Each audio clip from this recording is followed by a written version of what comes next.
if that is the case, yeah, I'll put my water up in the break. That's fine. Get typing, Eddie. Yep. Our band of adventurers, the Talaria, are currently attending the Foundation Day celebrations for the Zamahan Republic. This two-day festival consists of many games, recreations of famous events, and fighting tournaments, of which you were victorious in one. Beginning with the second day, it began with you watching a recreation of the Day of Land, detailing the formation of the Republic and the Siege of Lenarch. Following this, while you waited for the next recreation to happen, you all decided to separate among the city. Some of you attended some of the games that are still present from the first day. Others decided to attend the games that were brand new for this particular day. And others went getting some presents through, on a few occasions, some publicly unsavory actions. But, with your goods obtained, with a hearty meal had at the smokehouse, and an attempt at some of these newer games by the rest of you, you all prepared to sit down and enjoy the recreation of the Day of Seas, in which the Zamahan Republic fought back against the Pirate King and emerged victorious. And that is where we left off. So, is there anything anybody wants to do before I drop this lore like I drop a mic? Lore bomb, lore bomb. Go on then, fuck us up, Thomas. Okay. And I will just have to shift some things in my Discord and this notepad document. Havelock and Mev, if you could both make a history check for me. I know you made one yesterday, but just for the sake of it. Yep. History. History. Is that not with advantage, or? This is a straight roll. Okay. Alright. Ooh! Okay. Wow! Havelock knows nothing today. Thankfully, with some of the stuff, it is such a well-talked-about story. You would have heard of it a lot from your father as well. While you won't know the intricate details, you will know some details. It was more of a case of how much of these that you would Holy know. shit. Can I just say Havelock's having PTSD from father? Thank you. I was gonna say, Havelock's been sucking on that fucking wine jug like the whole day.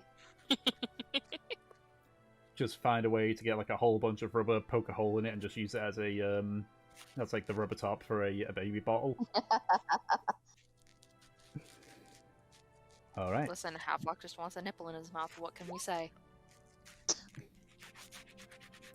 Alrighty. So, All you have to do is ask. so as a bit of a refresher on the scenery in front of you, part of the docks have been cleared of vessels, and you can see a little in the distance, two ships are anchored out, sort of like far away, maybe about 200 feet away from the docks. Aki, with your perception, you can see that the small of the ships, which is a heavy frigate, is just a shell, the hull consisting of mismatched and waterlogged planks, all painted over in a sort of like a deep red colour scheme. You can see sort of crudely put on the side a sign saying the King's Ransom. On the other side, you can see a ship of the line from the First Fleet. It has a white and dark brown colour scheme adorning its sides, while the emblem of the First Fleet flutters in the wind. You can see that there is... What were the colours again, sorry? You mean the what? For which one? The frigate or the ship of the line? The colour of the Majestic. Of the Majestic. It is a white and dark brown colour scheme. It's kind of like... what was that ship called that they stole in Pirates of the Caribbean to go after the Black Pearl? The Dauntless! Was it? Was it the Dauntless or the Interceptor? I think it began with an I, but it's the one that Jack Sparrow stole to go after the Black Pearl. It's that color scheme. Okay. Yeah, it's sort of that color scheme, though it has a bit more white in there as opposed to just pure brown. Okay. You can see where the main stage is. There is a few wooden shacks at its side, like clearly like hastily built up. You assume they're like temporary changing rooms or just where the actors can reside. And then to the side on, I forget what they're called. I call them fish viewing platforms, where it's like, hey, here's these big catches we got, like this huge swordfish or this fucking shark or whatever.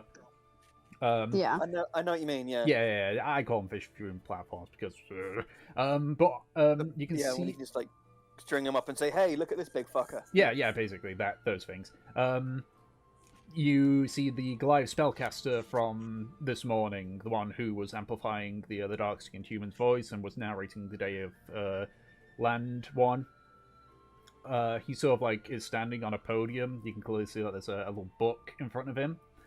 As he sort of clears his throat, as he does, his voice echoes out among the docks, and the chatter begins to die down as people prepare for the recreation. It's a few seconds of silence before the Goliath speaks up. The Veshmere Sea, the endless sea, and the frigid flows. These oceans provide us much to the Republic. Food, defense, wealth. But there are those whom decide to take it all for granted. To some, they decide to take from the hard-working men and women of this nation. And eventually, they sought to take the Republic itself. This is that tale. The rise and fall of the Pirate King. There's a bit of a pause as the stage is being set up. At this point, you can see actually the dark-skinned human who was playing the one of the tribe leaders in the Day of Land sort of like quickly like set himself down on the chair. You can see to the side that the halfling from the Day of Land is also there. This time they've gotten rid of their previous attires. The dark-skinned male is wearing has replaced his toga with what's called a barog tagalog, which is a sort of like fancy shirt and pants. The halfling you can see is wearing a deep blue frock coat. Ooh, a fancy shirt. Yeah, a deep blue frock coat. In his right hand, you can see that there is a oak cane, which he's sort of like twirling a bit in impatience, as they're sort of like getting ready for everything. Then the Goliath continues. Their tale begins before they were set upon the stage, when a conflict born of mistrust began. The Arazar conflict. At first, we were on the back foot. Our lack of sea-based foes meant that we were outmaneuvered in any and all fights. It was only through sheer numbers and firepower did we claim victories, but it was unsustainable. We could not bring our entire fleet to bear without leaving our coastlines vulnerable.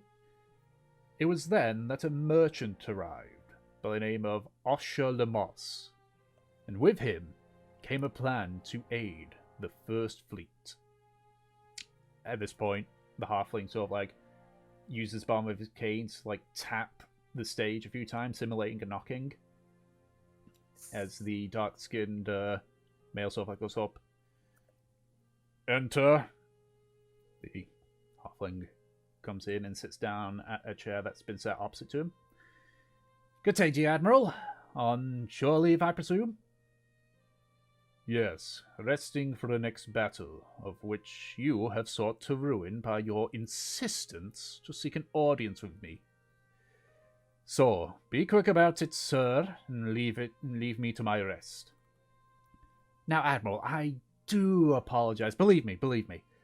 If I could have found a way to speak to you outside of your rest, I would. It's just that I said out with it. Right, of course, my apologies once more. With respect, sir, it doesn't look like it doesn't take a military tactician to know that we're losing this war. The dark-skinned human just stares at him for a little bit and says, I will admit the situation is less than ideal, but we've merely been caught off guard, and in time we shall... Bollocks, Admiral. Respectfully, bollocks.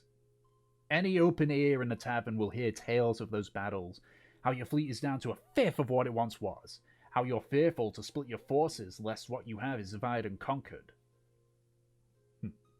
Baseless tales from drunken fools. A man of your standing should know this. I'll admit some parts of it have probably been exaggerated, but a messy painting still portrays something, right? In any case, I know we're in a dire situation. And this solution you said you had?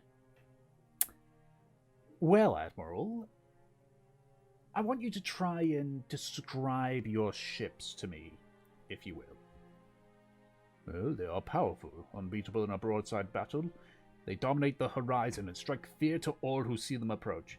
Yeah, and they're also slow to maneuver. They're also slow, difficult to maneuver, limited in tactics.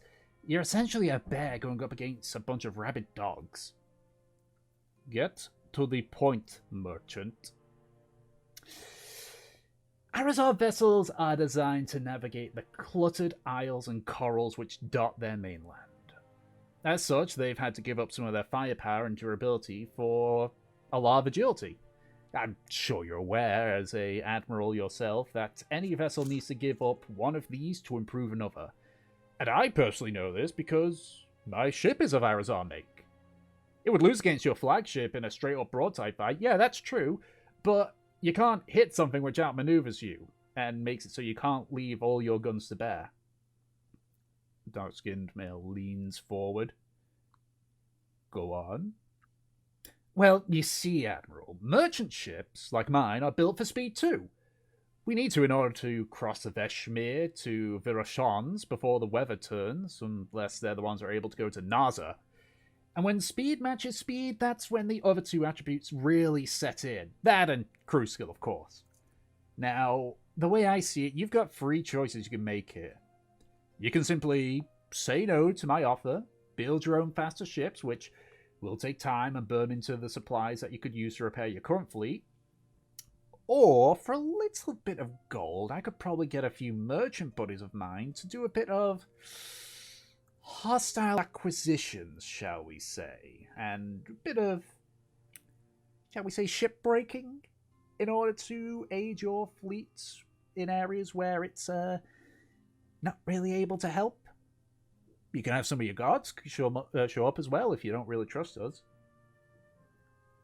At this point, the dark-skinned male sort of like ponders for a little bit and says, "You said there was 3 options. What is your third?" Well, the third is that you stay your current course and the Republic falls. Unless you can force their grander ships into a battle, this is a war that we will lose. But they see no reason to bring out their bigger vessels in what is essentially their scouts, which are holding their own, which is rather embarrassing. The dark-skinned male sort of like sits, just thinks, and sort of like begins to nod slightly. How many? How much? And your port of call? The halfling gets a big smile on his face. I like a man who sees a good deal. Well, including extra ships the 4 of us had, I'd say we can probably get maybe 15 ships for now, and with a bit of marketing and convincing, could probably convince some others to join in and, you know, add on to it. Based on my connections, we could see, if the sisters feel merciful, about 70 ships. How much? Well, that depends on how we're getting paid. Is it going to be sort of a salary base? Is it on what we bring? I could be a bit cheeky as well. Maybe ask if we could get the cannons for a below market price. He gives a bit of a sly wink. But I'm sure we can iron those particular bits out. Now, port of call. Well, we don't want to really use Embar. That's kind of your turf, and it will get in the way of stuff. So we're thinking, it's a small town nearby, down south. Port Honor. Sure, we could build it up fairly quickly, and it Also means we can respond quickly to anyone that's coming in, either to attack them or just to delay them while you get your big vessels in. And that means as well, we don't hog up your dock space. There is one condition then. Yeah, and that is... both of them stand up and move away as the scenery is swapped out. A wooden backdrop is sort of like put in to signify the look of a much more fancy room. You can see that the halfling just sort of like goes off to the side, takes off his frock coat and replaces it with a much more fancy one, like gold trims and everything. He takes a glass of wine from a stagehand, taking a quick sip. The Minotaur that played the more religious leader of the Day of Earth is sort of to the side as well, also in a frock coat. Though this one sort of straining against his size a little bit, along with 2 armed guards. The narrator speaks up again. It was a success. The Second Fleet, as they became to be known, harried the scouts of the Arizar nation, eventually bringing their grandest ships out of port and into battle, where, true as the Admiral had said, they were defeated in broadside battles. Eventually peace was won. However, members of the Second Fleet began to disobey, to leave, to desert. They continued with what they were doing, but soon their prey was not just Arizar merchant vessels, but our own vessels as well. Eventually it got to the point where something had to have been done. The Minotaur and the 2 guards sort of like step onto the stage. The halfling is sort of looking to the side, almost like he's looking out of a window of sorts. As he just sort of like swirls the wine like in his glass in his hand, he just says, "Admiral, I assume you know why I'm here?" The halfling turns around. "The sinking of the Ocelot. Aye, the news reached me about an hour ago. And yet instead of ordering your fleet to hunt them down, you stand there watching them, still anchored in port. Does the idea of peace revolt you so?" He puts down the wine glass on a table. "Peace? Aye, I'd love it. Not having to tell folk that their father isn't coming home. Not having to contend with both the weather and the Arizar fleet. Being able to return to what we used to do all those years ago. It'd be good. Pleasant, even." "Then send you out your fleet to apprehend the criminals." "It's not that simple, Admiral. You see, rather embarrassingly, half my fleet has up and deserted, including our little peace saboteur, and what fleets I have left are either ill-equipped or have other duties." "And so you let the deserters go without a fight?" The halfling just sort of like looks away to the side, not making eye contact. "I asked you a question, Admiral." The 2 armed guards next to him slowly draw their blades. "If you remember, Admiral, we are merchants. You may change our coats, but you cannot change our soul.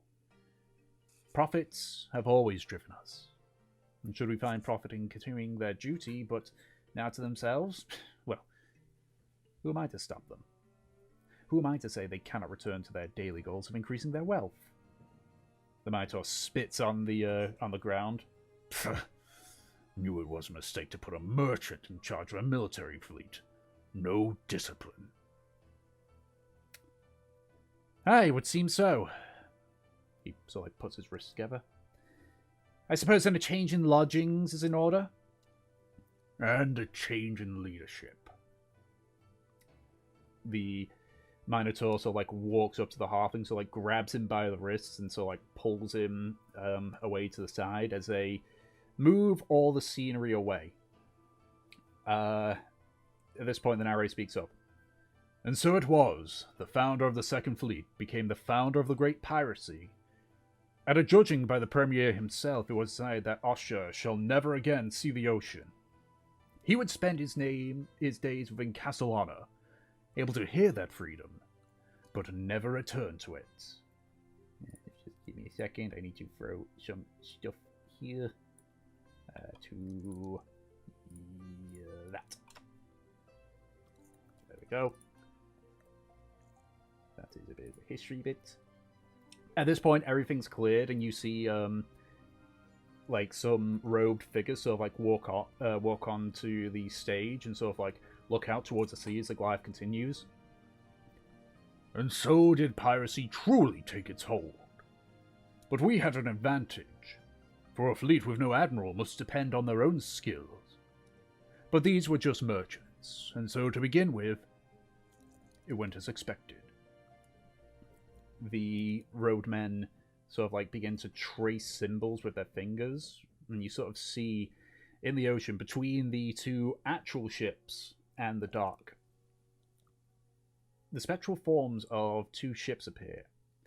You watch as they begin to fire at each other across the dock. A few of the cannonballs you see get fired whiz over the heads of the onlookers.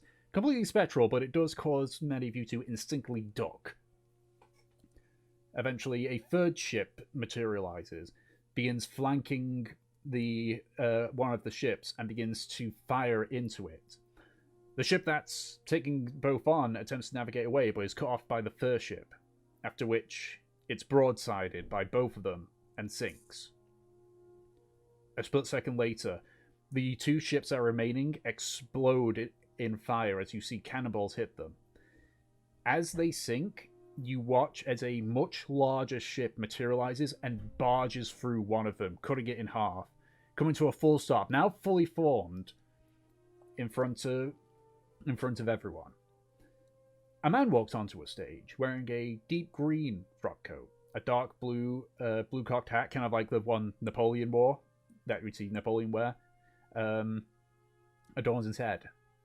He's wearing a mask, which makes it impossible to ascertain his features, and he stands somewhat casually observing the crowd. But then came a threat, a man amongst the children. In an instant, his vessel, the King's Ransom, laid waste to the attacking ships. You watch as several more people in various navy attire, some of them military, some of them, for Mevler and Havelock, more piratey, as they now begin to join and sort of like converge onto this, standing behind the man. You rallied these pirates, brought them into line, even trained them. Was he an admiral from one of the other nations, perhaps? A renegade captain? No one truly knows, even now. Just a bit of notes here, and that also gives Ed time to type up. Goes so that and that.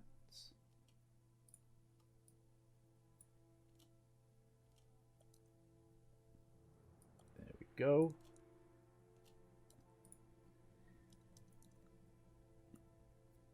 At this point, as they sort of like stand there for a bit longer, eventually the crowd disperses along with the individual who is playing the role of Pirate King. The spectral ship sort of like dissipates as the Minotaur and the dark-skinned male walk back onto the stage. This time just a lone table is placed down as they sort of like look across the table from each other. Soon the tides turned. Our grand fleets lay scattered on the seabed or damaged, and for the first time since the Arazar conflict, did we feel the claws of defeat around our throats. You're sure you saw right? 120 ships total, various classes. Biggest they have is a ship of the line, third rate. Rest are either frigates or smaller. I'll just copy that bit later. And what of our fleets? Second fleet took the brunt of it. And so we have 23 ships in that one that we can sally forth. First fleet, around 49, but half of them are troop ships. 72 ships against 120. Even with the better ships, victory seems slim. The Premier has also refused to ask for aid to Arazar. He fears it'll show weakness. Then we need a plan of action. We can't allow them to put a blockade on the capital. Then fight them like the Republic depends on it. At this point, the female half-elf from before walks in wearing a similar frock coat to the one that the halfling had, with the gold trim and everything. Though at this point, she's got a platinum wig, sort of like covering a majority of her hair, though you can still see a few bits of it sort of like sticking out. It looks like it was maybe put on a bit hastily. If the situation should be that sitting on our haunches will guarantee defeat, then even should the odds be beyond slim, then we have a better chance of throwing everything at them. Or have you given up, Admiral? Watch your tongue, Grandam, or are you volunteering for a suicidal battle? Mevlog and Havlia, you recognize the name Grandam. That is the name of the Admiral of the Third Fleet. And what if I am? The Minotaur begins to speak up, but looks taken aback. If none of you have the nerve to fight for the Republic, then I shall. You and what fleet? Give me what ships we have, I'll make do. You've lost your mind. Neither of their fleets have worked together. It'll be complete chaos. Given... 1 second. I've lost my writing here. True, but that's exactly what I'm counting on. Sometimes chaos can defeat organization. There's a bit of a murmur between the two of them. Aki, you can read lips, but you can clearly tell that they're just saying random things to make it seem like they're actually saying something. Nice. So they did the active thing of like, oh, whisper. Yeah, essentially. Yeah. As you can probably, being a person like who's probably been to some theaters, you know that there's probably a bit where it's like where the instructions is just make it look like you're saying something interesting. Yeah. You always bullshit that thing where you whisper to you make like concerned faces while talking about what you're gonna have for dinner. Yeah, basically. The Darskin male stands up. Very well, granted. But make no mistake, Grandam, you either return a victor or you will perish in that battle. He sort of like reaches into his pocket and hands her a flintlock. One bullet, either for you or the Pirate King. Not too different from the pirates, huh? Ironic, but I'll relish the challenge. He takes the gun from him. As you were, Commander. They begin to clear off the everything as the robed individuals come back, and in that I can say the next bit. Well, can I just ask a quick question? Yes. Just for my notes. Just from her conversation, what was Grandam's plan? To take what ships that they had remaining and confront the Pirate King. Okay.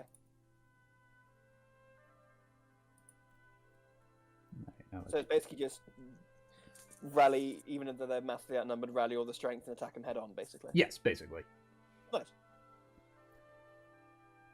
As the spellcasters begin to weave in several spectral ships, the Goliath speaks up again. Grandam was no fool.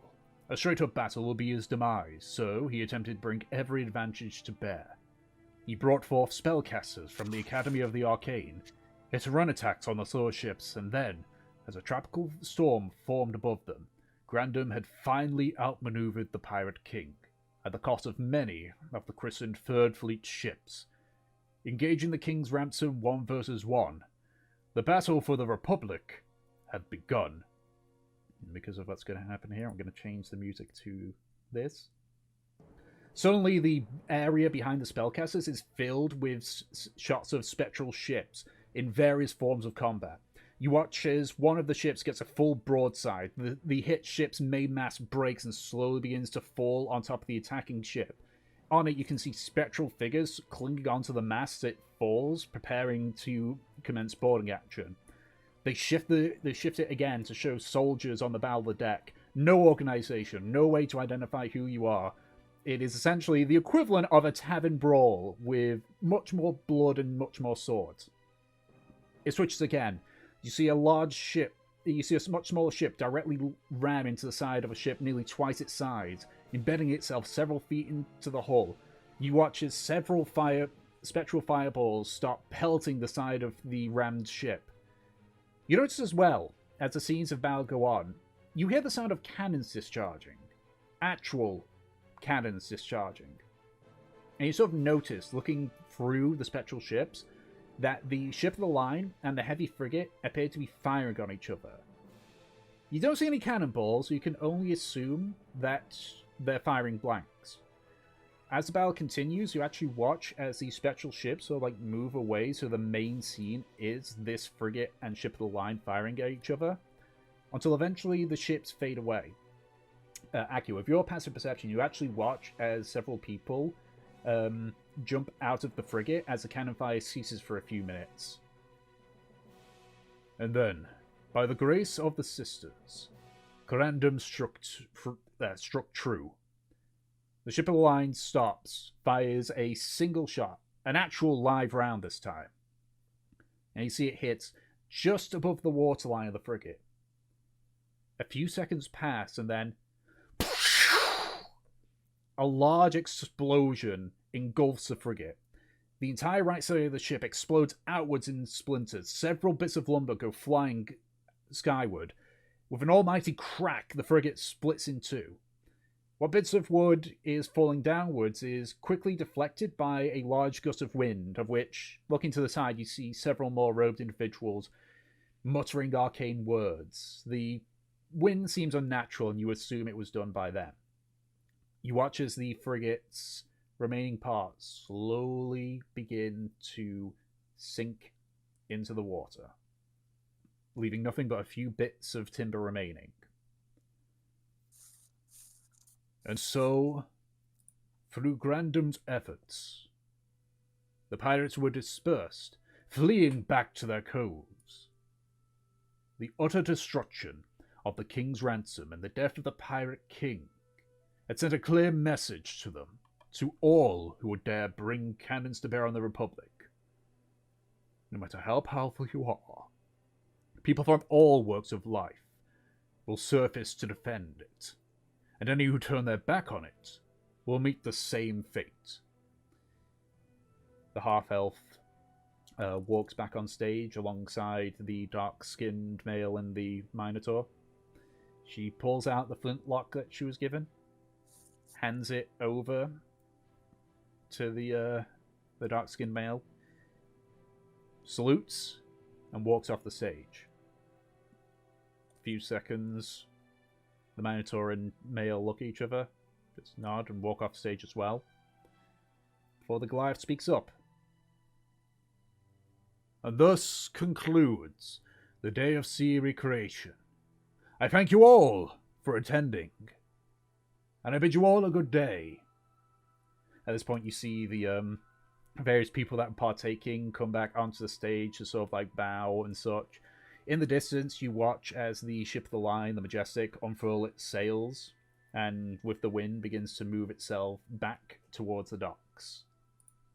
I just need to put in the last few bits. So, talk among yourselves, or roleplay among yourselves while I send the last few details to Anna and Peach.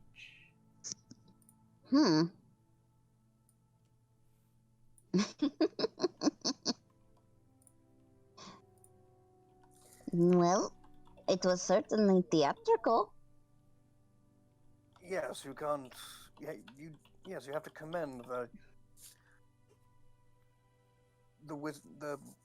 the wizardry of summoning the spectral figures to make you feel as if you were right in the midst of it, dodging the cannonballs and hearing the shouts of terrified men. It was good and not too terribly wrong. I've seen better acting in my time, but I mean, in all honesty, out of pure academic curiosity, I'd like to see perhaps recreation of it from the pirate point of view. But Mev grins at him. Well, do you want me to tell you what I would change? I would be delighted to hear. Yes. Well, for one, Osha did send people after the deserters. It's just that the Republic kind of needed a scapegoat. At least, that's what my people believe. And, it's suspected that he didn't really live either. They, and she puts like a, finger gun to her head. Stars.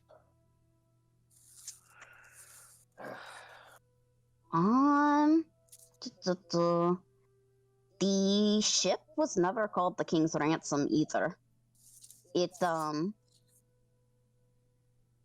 never had a name, but if you did have to name it, the more accurate one would be Mary LeBerry, because that's what the pirates themselves call it. And who was Mary LeBerry?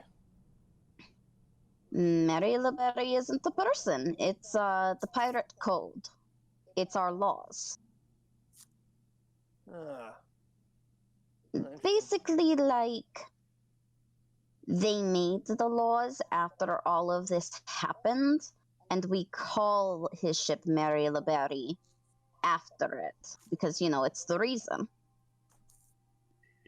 It's pronounced Librez. Mary Librez. Librez. You've been pronouncing it LeBerry. Have I? Yes. Libere. Well, that's why I used it. Mary Liberis. Oh, it's because it's the accent. I just said it again and listened very carefully. It's like, oh no, it's just my accent making it sound like that. Okay. Librez. Okay. Yes. Librez. Okay. Can you spell that just in my notes? Libres, and then Mary with an I. Yeah, I instead of a Y. She looks over to the ship that I'm guessing is like destroyed now. There is nothing left of it outside of some like bits of timber and such. Yeah. Do you know what that ship is, Aki, or what it was? You mean the Mary LeBerry? Yeah, the type of ship. Well, it's something of a ramshackle recreation, but I suppose it seemed to have been at least a decent frigate.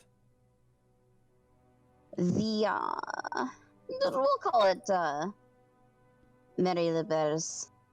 Libres. I'm messing up now. Yeah. We'll call it, Mary's. For the time being, but it wasn't the frigate. Though I think this one was more just, put a ship there. It was a galleon. She's like racking her brain. She looks over to Havelock. Do you have anything that you want to say? I mean, I have more, but... No. Just how does he look? Does he look clueless? Very clueless. There is not a thought behind those man's eyes that he is willing to share with anyone here. Yeah, looks like a guy who rolled a 0 on his history. She like twirls a curl in her fingers. All right. Well, it's true that no one knew who the Pirate King really was. Just that he came from the East. But East isn't very clear,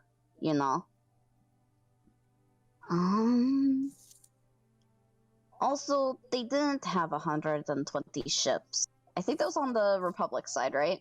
The 120 was on the Pirate King had 120 ships. The pirates had 120 ships. All right, thank you. Though this may just be something that the Republic doesn't actually know. But 30 of those ships were decoys. They actually had better numbers than they thought. What, made 30 of the pirates' own vessels. Yeah, the 30 of the pirate ships were fake. To give the illusion of strength. Yeah.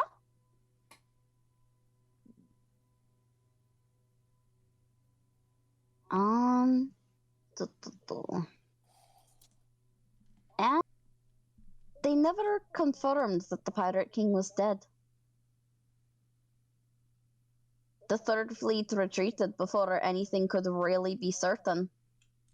And apparently that person, Grandom, believes that the Pirate King is alive too.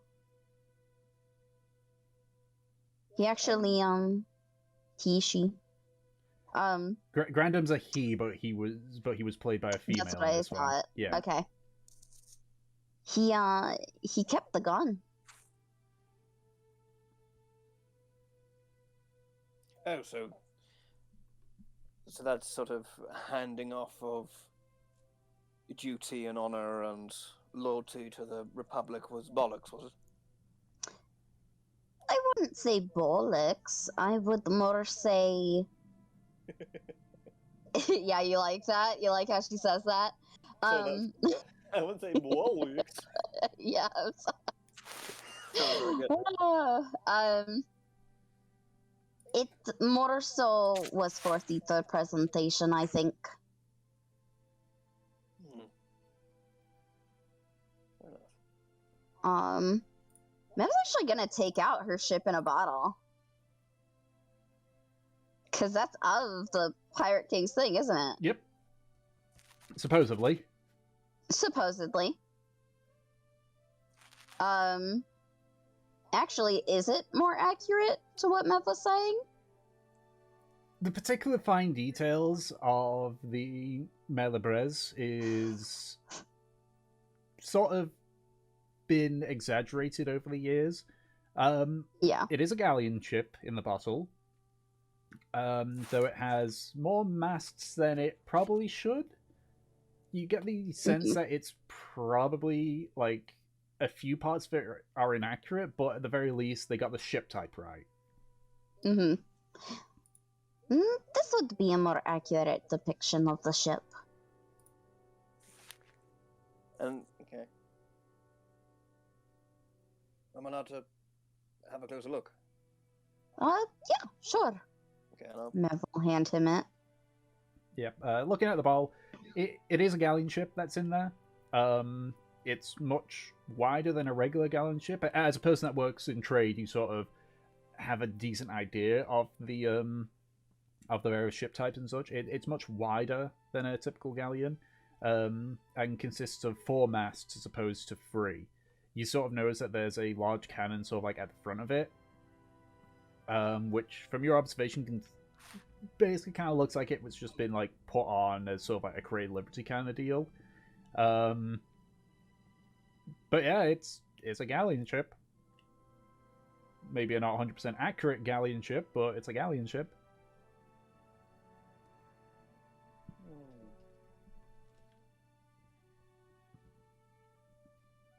Fascinating.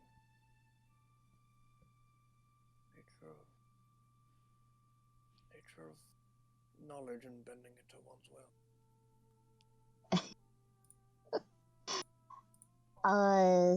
Aki, what are you Yes? muttering about? Nothing. Nothing. Just idle thoughts. Okay. Well, she gently takes the bottle back. That, what I could say was inaccurate. I mean, I don't need to tell you that that ship is a little bit wrong in its own way as well. Oh, I'm aware. When did you get that, by the way? I don't think I've seen it before. Oh, have a look at it for me. Back in the Norch. It's very nice.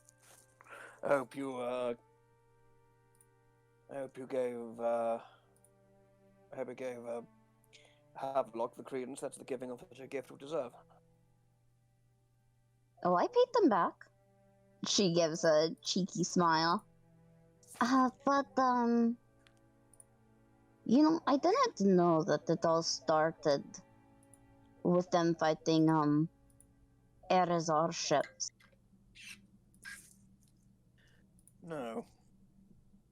Well, I suppose it makes sense. People, a demand for jobs is created in times of warfare, and then when the war ends, suddenly you have people now locked into a profitable profession that is capitalized upon conflict. So some will return to their old lives, but most will stay with their current state of being and have to find their own ways of generating conflict. They still fight with them.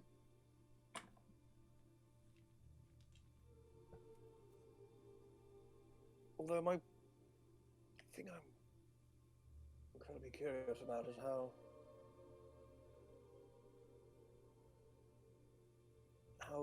they went from a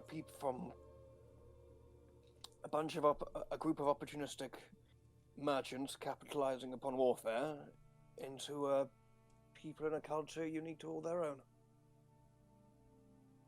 Smiles at this.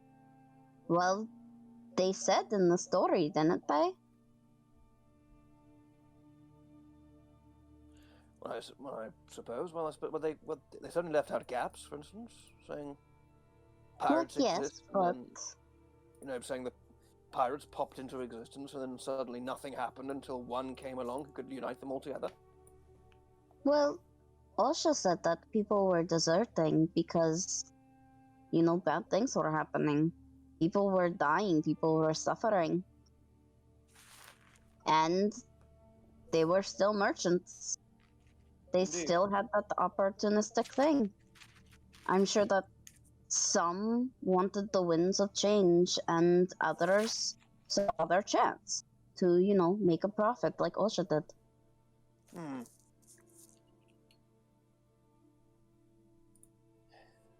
I don't know. You'd have to ask my mom.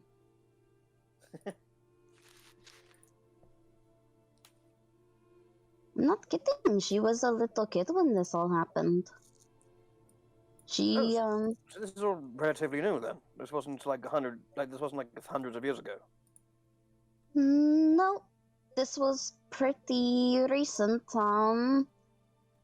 Let's see, probably 30, 40 years ago. Oh wow. Well, I suppose I was on the assumption that your mother wasn't over 100 years old, but No, definitely not. But she was a little girl at the time. She wasn't part of like any battle or anything. Too young, but you know, she's been a pirate most of her life. I haven't really asked her about that stuff though.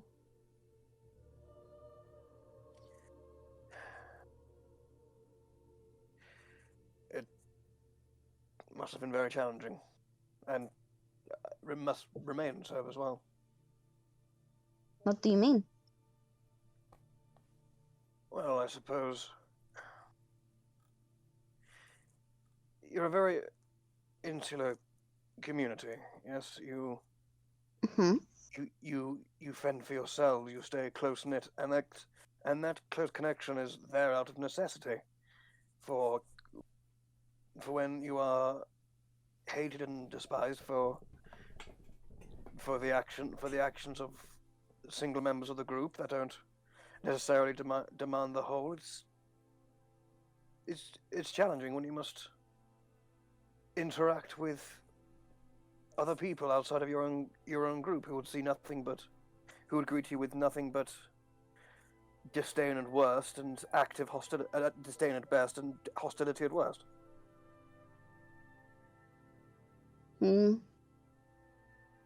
I suppose. I mean, I personally have never really thought about it because I'm in a fortunate position. I know growing up for my mom, there wasn't a whole lot of space for pirates like her. If that makes sense.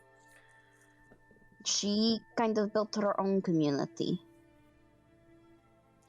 Was there something of a patriarchal, misogynistic streak through the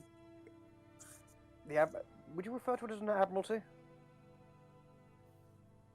Mm, mm, just go with piracy. Admiral sounds kind of too official.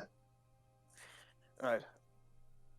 But I'm guessing a female ship captain is a something of a rarity, I imagine. I suppose so. I mean, there are others, but it's often looked down upon.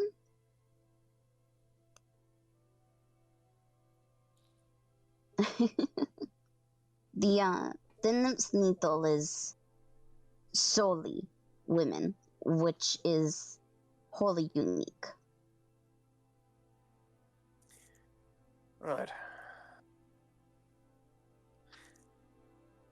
So, how did Havelock come into the picture then? Well, Havelock's not a nymph.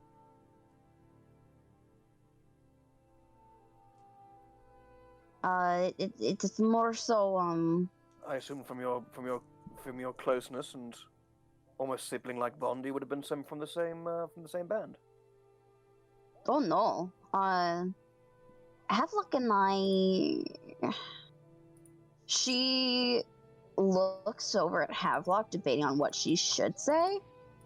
Havelock is trying not to fucking laugh at the sibling-like bond comment. It's more so.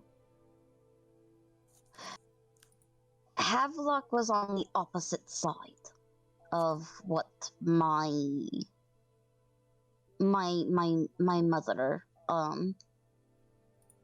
is trying to get rid of the stigma, I suppose, of women in piracy.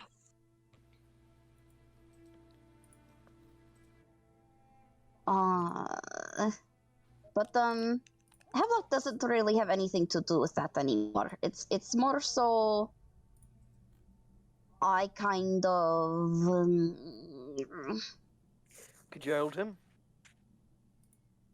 no. It's more like my mother isn't wholly aware of my company. Ah. Right, so... Oh, right. So that's what you meant by the other side. And I suppose whoever holds seniority above Havelock would disapprove of his position as well. They're all dead. Can I roll insight on Havelock? Sure. I want to sort of see if, get a read on, if there's, a mournful air to Havelock, or if it was no, I killed them all. Yeah. Go. Holy shit. Yeah, I guess It was just the abruptness of just and what about Havelock's people? And he goes, no, they're dead. gotta go ahead and roll an insight check, and Havelock, you can roll deception, or you can not, or you can roll just for shits and giggles to whatever. Down to you on that one.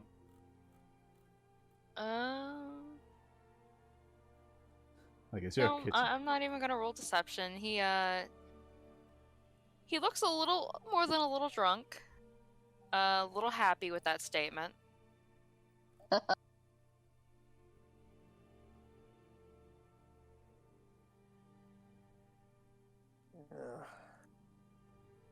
Yes, they are gone.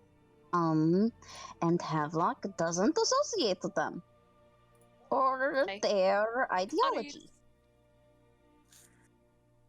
Yeah. I wonder if the crabs ate them. Probably. Is that why you're so fixated on consuming seafood? Is that a revenge? No, but you do know crabs like scuttle along the seafloor, and like when there's dead whales down there, they'll partake in eating that. It's As I've been really led cool to- to see. As I've been led to believe, yes. Kinling's asking what were they called? You do not get to know that yet. It doesn't matter because me and Havelock are our own unit. You know? I The mean, unit, no. I'm sorry, say that again, Anna. We're all a unit now. We're the Talaria. That's right. Doesn't matter who we were. It's who we are now. Indeed. I mean, I think my mama would have an aneurysm if she knew about Havelock, but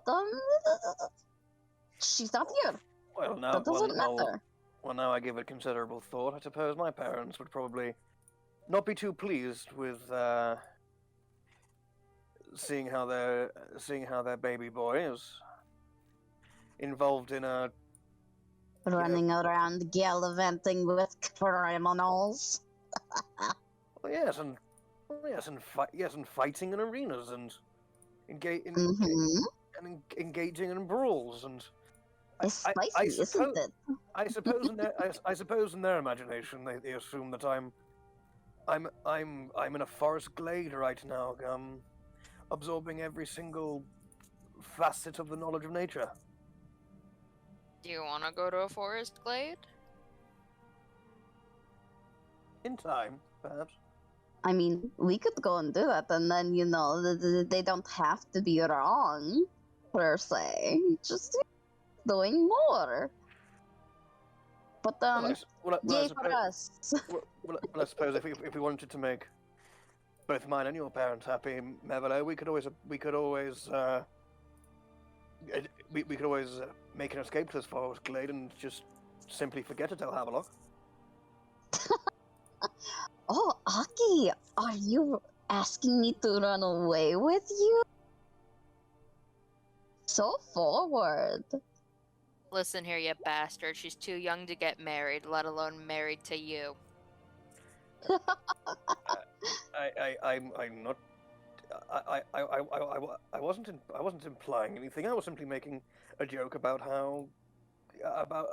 a joke on parental expectation and how what they imagine for us is often very different from reality. That's Listen, No. what would be more devastating to them? You marrying one female pirate who follows rules, or marrying two pirates, one man, one woman, one who is lawless on the sea? I think Havelock just wants to get in on the elopement. I do. Listen. You don't understand. This will be a lot easier to get a ship if we can get him with his family. You're saying that loud enough for him to hear. As Havelock does not know shit, yes. And to be fair, with Aki being Aki, like even if he was hiding, Yeah. nobody could tell. I mean, don't forget he has what is it? 23. Like 17? He has 23 passive perception. 23? Yeah. Insane. My god, nothing can get past him. I have +8 perception, and then I have observant feat, which gives +5 to passive perception. Yep. Aki can literally hear the birds and Crazy. the bees doing the birds and the bees. Yeah, Fucking. I can hear people's heartbeat from like a mile away. Oh, man. God. Yeah, Mev just like roars with a laughter. Her head is thrown back. Well, and Chris goes, and Akisov goes, well, I suppose we could commission or commandeer a vessel from the Aventori trading fleet if it's needed, but perhaps any true intentions may have to be masked.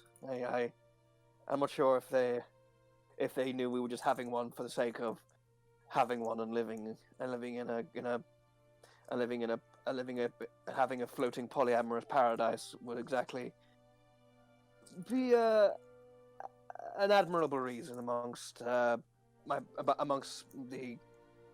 corporate echelon of my family's business. Havelock's don't gonna know, lean Aki. into Aki, putting a hand on his chest. My good man, listen, here is exactly what we are going to tell your parents. We are taking a ship, and you are learning from two people who have immense knowledge of the ocean. And you are going to be learning how to properly maneuver it, how to defend your own ship should the need arise, because goods are always going to be attacked by those vicious little pirates. And he snaps at the air, fucking biting at it. They're and smiling back to both of them. He goes, "Bloody scallywags, aren't they?" They are. Oh, and don't forget, you'll get to learn about even more ocean life, absorbing the natures of the ocean, swimming with the dolphins, fighting sharks, Fighting maybe getting sharks. a hold of an eel. I say there was always an allure of the druidic training was being able to transmogrify into an ocean creature and truly explore its depths. Now, Marie, And now say you they have are to quite go on friendly. the inside. I've only been bitten by them twice. Yeah, and Havelock, just fucking continues to use Aki to prep himself up, takes off the very high boot, showing off a massive scar on his ankle, bite mark. I've been bitten by eels 5 times. I thought we were Hiding in the talking about rocks. sharks. But Yeah. ouch. How did you manage that? Were you attempting to capture them for pets, or? No. I dropped something off the ship a couple of times and I had to go get it, and I can walk under the water a little bit. And they hide in rocks, and then they just go half. Without the need for respiration.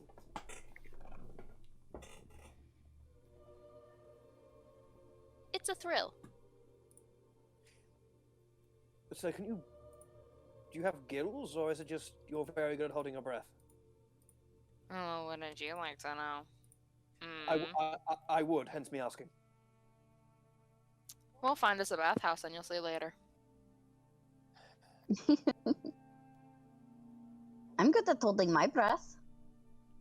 She is. Not very good at swimming, but I can hold my breath. Right. Do you want me to teach you? Do you want some help? No. Oh, come on. I'm not gonna take you into the deep end. There is a Oh, awesome. reason that I don't really like the actual water. So, But Mev, you are a pirate. We kinda have to know how to do that. guess I'll Well, die. yes, but don't pirates build vessels specifically so they stay out of the water? Yeah, but you get in there sometimes. I don't know. I don't know if that would work out. I've been, people tried to teach me many times, you know, because Havelock's right. It kind of is a necessity, but it just never really works out. Is it because you kick him in the face? You kick me in the face when you're sleeping sometimes.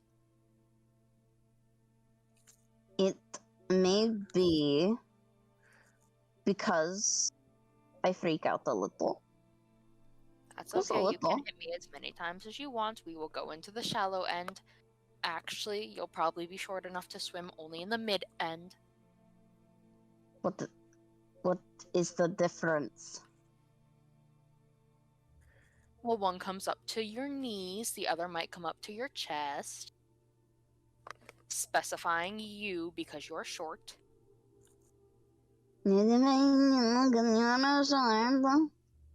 Yes, because you are short. Bev stares at Havelock for a moment before looking to everyone else. So, what are we doing? What is the plan?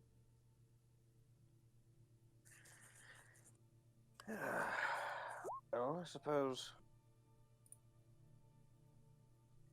Not entirely sure. Does anyone know what the day's festivities are for the time being?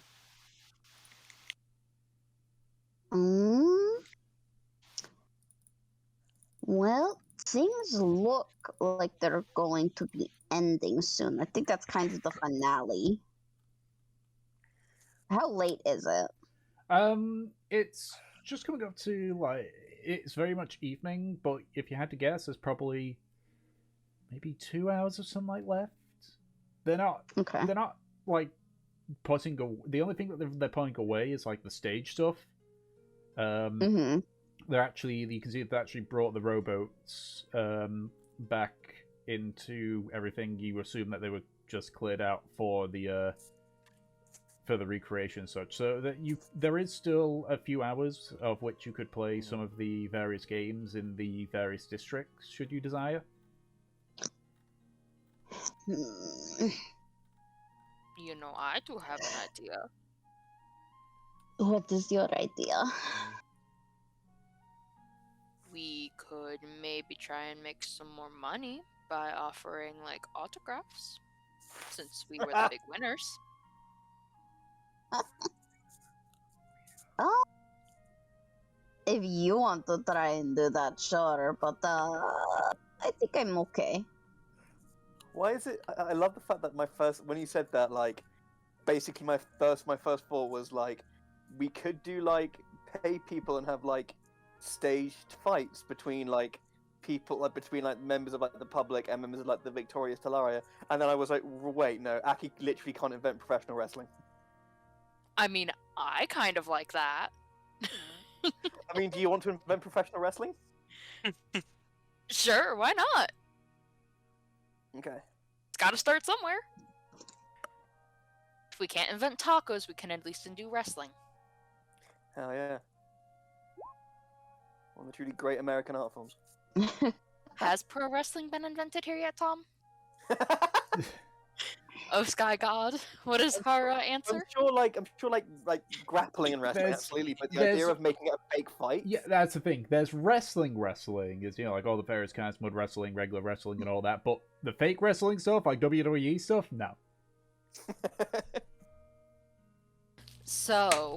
So with Aki, we can trademark it too. Indeed. Trademark what? Paid fake fights. Paid fake fights. Yeah. I don't think I actually want to fight right now. I think I just want to kind of hang out.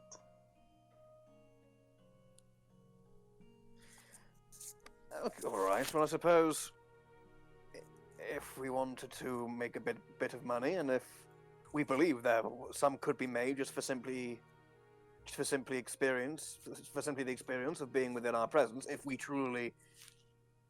we consider that, and we truly believe that our egos have been inflated by such a victory, and that people would be willing to meet us, I suppose we could just pitch up in the center of town and declare if you want to meet and have a handshake and muscle comparison between members of the Talaria for a certain amount of currency, then I suppose. Why not just do an arm wrestling contest? We could go to like one of the taverns, probably one of the like grimier ones, and like do arm wrestles.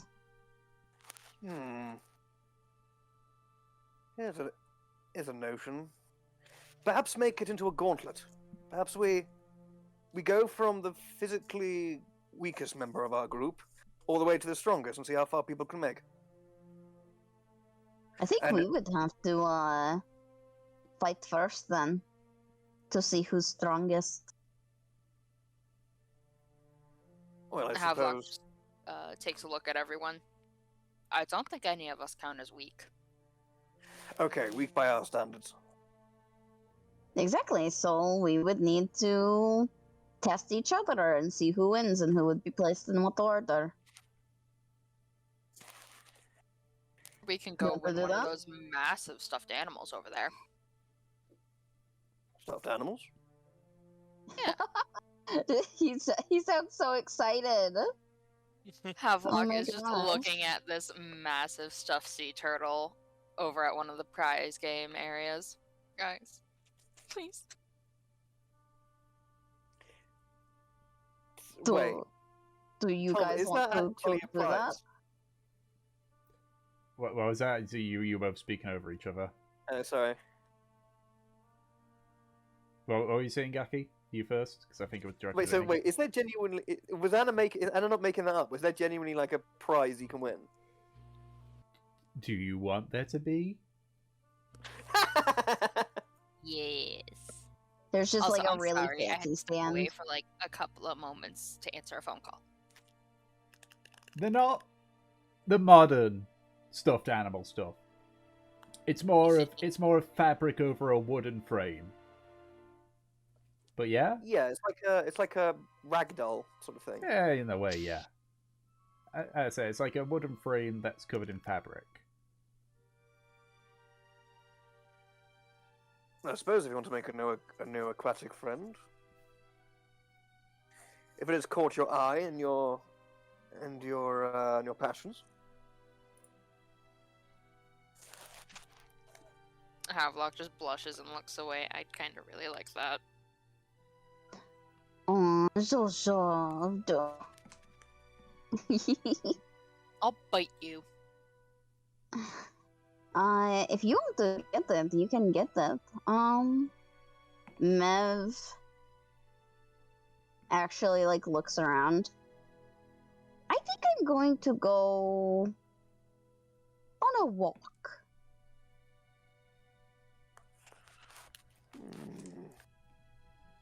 Just, bask in the sun a little bit. Can I insight you? You can. Can I as well? Go ahead. Havelock knows nothing. Nothing. Now let's see if I want we to see all how seeing. far Aki has been corrupted. 1 second. Yeah? Jesus Christ, +8. Jesus. Holy shit. I mean, Mhm. can you even deceive that? See a deception that high? Good fucking question. Unless I got like a crit, I don't think I could. Sorry. Let's try for shits and giggles. Yeah, why the hell not? Although skill checks with that, there's no crit success. Ooh, deception of 1. Wow. Yeah, no. I knew there was like no fucking way. Oh man. Druids, man. We know all and see all. I'm trying to decide what to say to that fucking insight. What are you planning to have for dinner? You get the feeling that there is truth to what Mev says of like she just wants to like chill out, but it also kind of seems like she's saying like leave me the fuck alone. Like she wants to go be by herself. Okay. Okay, Aki, yeah. Okay, so Aki goes,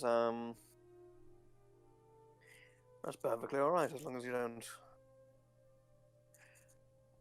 As long as you aren't too overwhelmed by the madding crowds and swamped by your adoring public.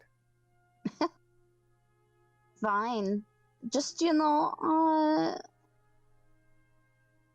haven't really gotten a chance to hang out the day. If that makes sense. It does, of course. Perhaps it's a conclusion that a time is best spent doing nothing is a apt conclusion, yes. It's just what I want to do. I want to do nothing. I want to walk around, so. Alright, well enjoy the air and the scenery, and don't be out too late, and don't pull and so he sort of like gives like a wry look to Havelock and just goes to her and don't pull, and he does do like the air quotes. He goes, don't pull a Havelock, okay? Oh, please. You guys will see me. It will be fine.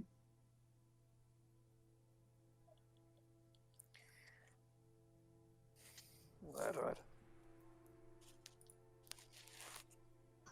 More kebabs for Kindling. Just buy the recipe, Kindling.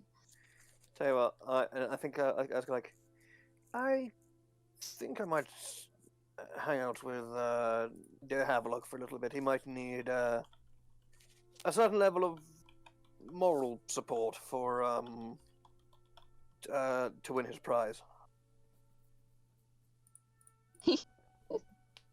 Alright. Have fun. You too. Yeah, Mav will depart to go be on her lonesome, unless people harass her. Yeah. What? Yeah. Roll for paparazzi.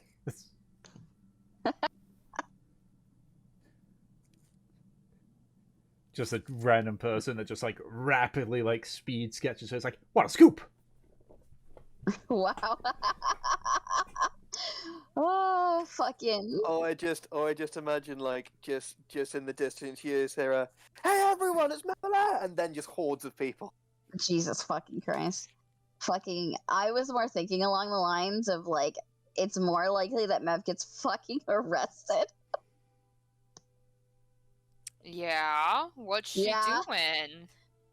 Oh. I mean, we did just rob a shop. That is true. You did nothing. But you have plausible deniability. Yeah, that's true. But who knows, you know? Alright. But yeah, Mev will go ahead and hang out, get tanner than she already is. Can I just say, it's not to the level of like Mevele's notoriety isn't like we're seeing wanted posters of her up everywhere, is it? No. No. No, you have one pirate that's at that level. Mevalaire's just like a puppy. Oh, bless. Like you have seen a few like wanted posters and such, but they're, and especially with Mev and Havelock, they're for the more notable pirate crews. Mm-hmm. Or I suppose like would there be like almost like general ones for just like members of the Nymph's Needle thing? Yeah, but there isn't one. You haven't seen one for the Nymph's Needle yet. Okay. Just wondering.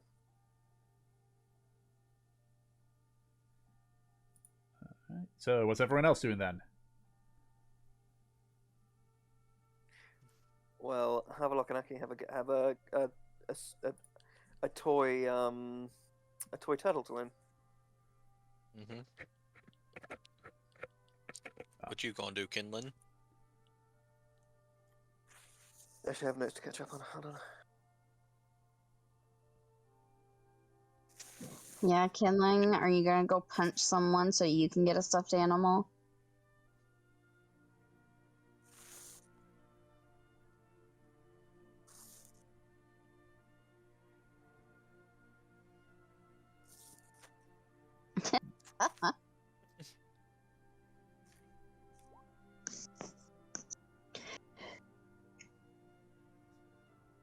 And what about you, Marine?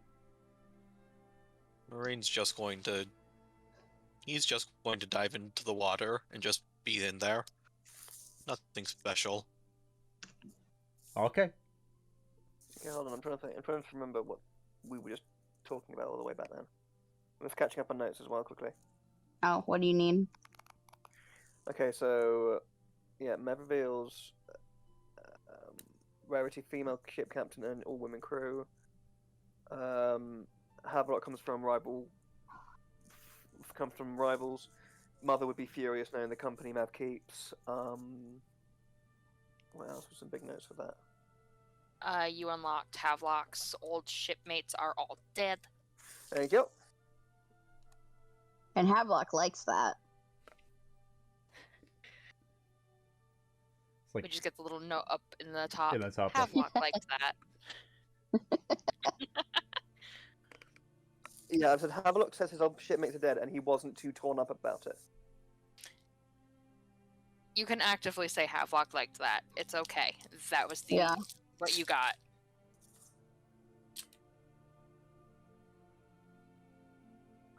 Okay, and then so.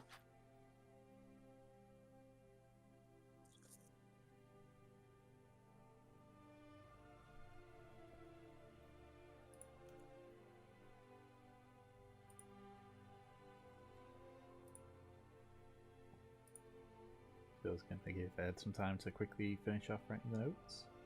One of these days, Marina's gonna short circuit in the water. We're gonna be like, "What the fuck? We thought you were waterproof."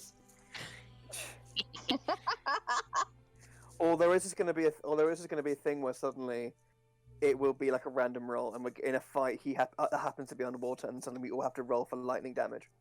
Aw. Oh, Well, to be fair, how is marine powered? It isn't by electrics, is it? Celestine core. There we go.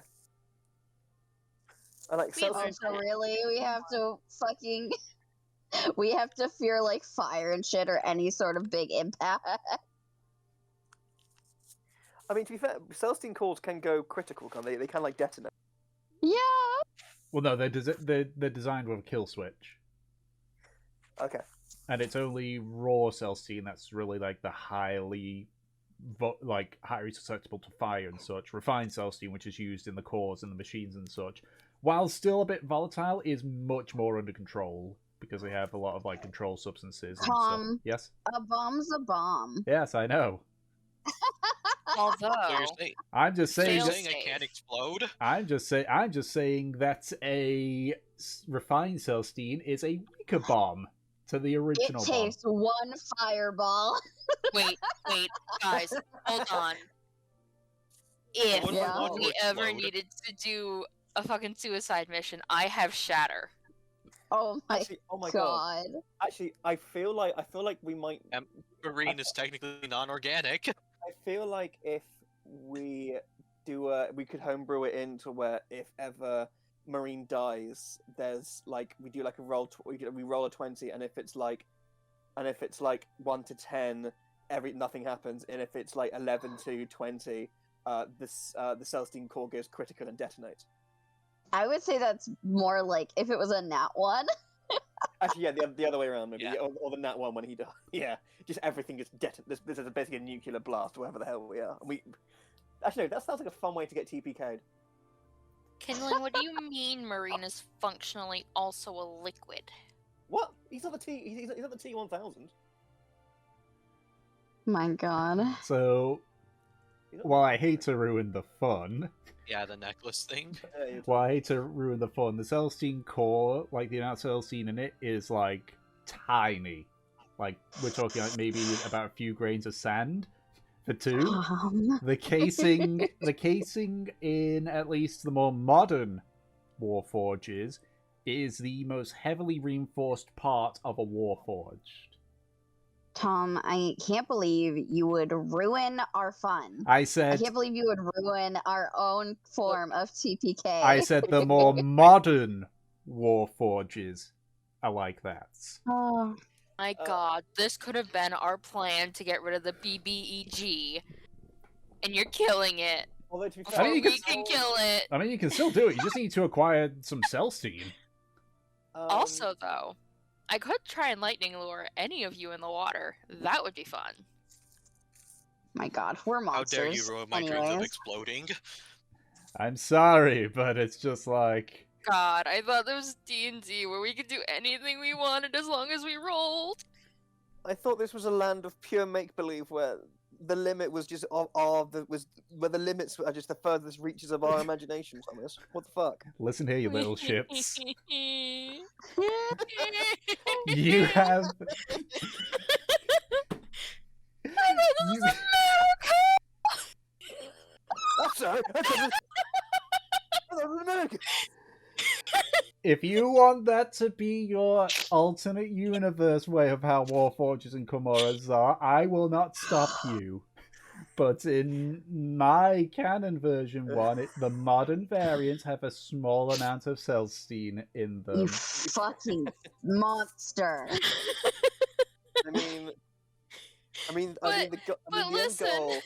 The end goal is basically just to over like months just gradually wear Tom down to this level. He gets so sick of it. He goes, "While you're doing this," he goes, "You know what? Fuck it. While you're doing this, Marine starts beeping." It's like, oh, the burritos are done. Guys, we get hot pockets. do you want? Do you want death? Because there's death. I got monsters for death here, guys. I could do them. Havelock has stated, I wonder what it's like to die. All of a sudden, the city is sieged while we're vibing. Oh, All of a man. sudden, the Majestic's cannon goes off. They accidentally forgot to clear it out, and oh, look at that! The cannonball's going right towards you guys, and it's Oh man. got You know ball what? bearings in it as well. Oh dear, it's a scatter shot show. Fuck yeah. As I said, unfortunately, while I normally am like, yeah, sure, to burst your bubble here, canonically, modern Warforges, like we're talking 5th generation onwards, had very little Celestine in their cores, just enough to make them actually work. okay. Mhm. If you find Just an downgrade older one that's using like much more Celestine in it, by all means, fulfill your Like fantasy. Harvey? No, Harvey. Okay. No, Harvey's a 7th gen. Oh, I thought that Harvey had a decent sized core. No, he's like the core is like has got Celestine. Like the core is more than just a Celestine. It's a whole bunch of other stuff. It's just Celestine's like at Yeah. the very center of it. Okay. So it'd be more akin to like the ones that we saw in Old Pterodon. Yeah, Old Pterodon was older ones. Obviously they mentioned the giant Warforge that they had. That was a Gen 1, so that thing's got a fucking massive core in it, if you can ever find it. Willing to fucking nuclear explosion the place. Yeah. We just need to find a nugget. It's fine. We can do this. I'm sure we'll have enough money eventually. Alright, continue. All We got right. way off track. Yep. Would you be surprised to know the last 20 minutes aren't going in my notes? I wonder why. They're going in battle plans, obviously. Correct. You guys do have a boss slaying plan section. Hasn't been touched since January, but you know. Okay, so 3 of you are partaking in like the game for a plushie. Yeah. Okay, so that game it's simple. It's a free like you gotta knock off like a certain number of cans in regards to it. It's a silver apiece per. How rigged is it? You don't know. Yeah. Can we look for, like, do a trap type check to see how rigged it is? Checking. So you check. Yeah, that'd be investigation check. I think that's what it is for checking for traps. So we'll just use that one. That. Lock. See, wow. Kindling! Seems legit. Can I have a go? Sure. I hate how You it. can't fail us, Aki. You can't. Because I know what's going to Problem is- happen here. The problem is investigation is intelligence, not wisdom. Oh, okay. Never mind. I'm not that worried then. I say, yep. There we go. There's me using my own words. Well, Thomas, does it look dodgy? Looks a little dodgy.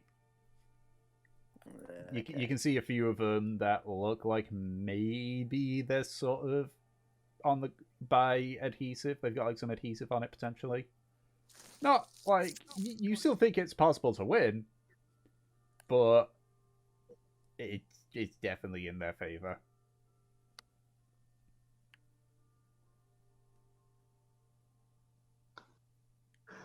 All right. So if you're going to go with that, So he's having a go. Me. Okay, I should be fair. Are we all going to have a go?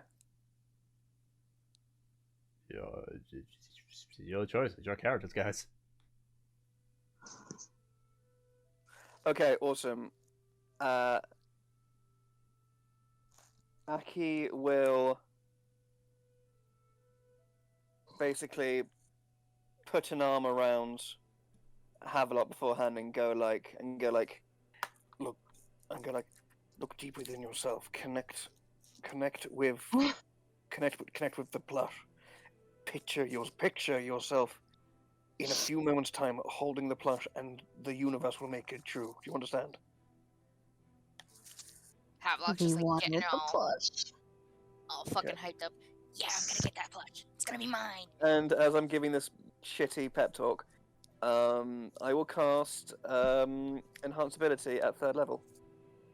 Okay. So I put it on both me and Havelock. All right. And I will be boosting. I'm guessing if it's a ranged attack on some cans, it would be dexterity. Technically, yeah. You'd be dexterity. Okay, yeah, so we now both have. I think part of it is Cat's Grace. Yeah, advantage on dexterity checks. Okay. So if that's the case, I say it's 1 silver per piece. You have 3 throws. Aki, you notice that the one that's indicated for the plushie is the one with the adhesive on it.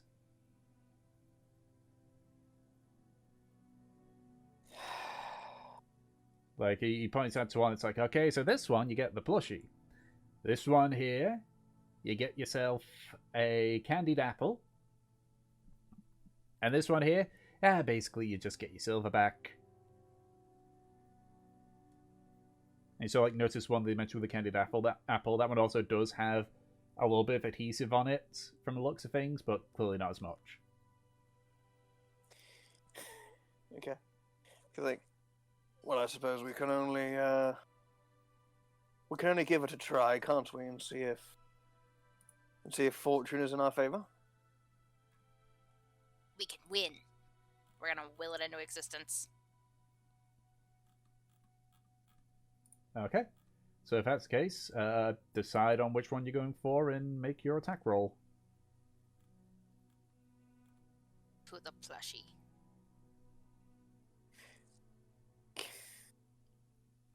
Alright. Go ahead and make your attack roll. This one would be a d20 plus your dex. Those are with advantage?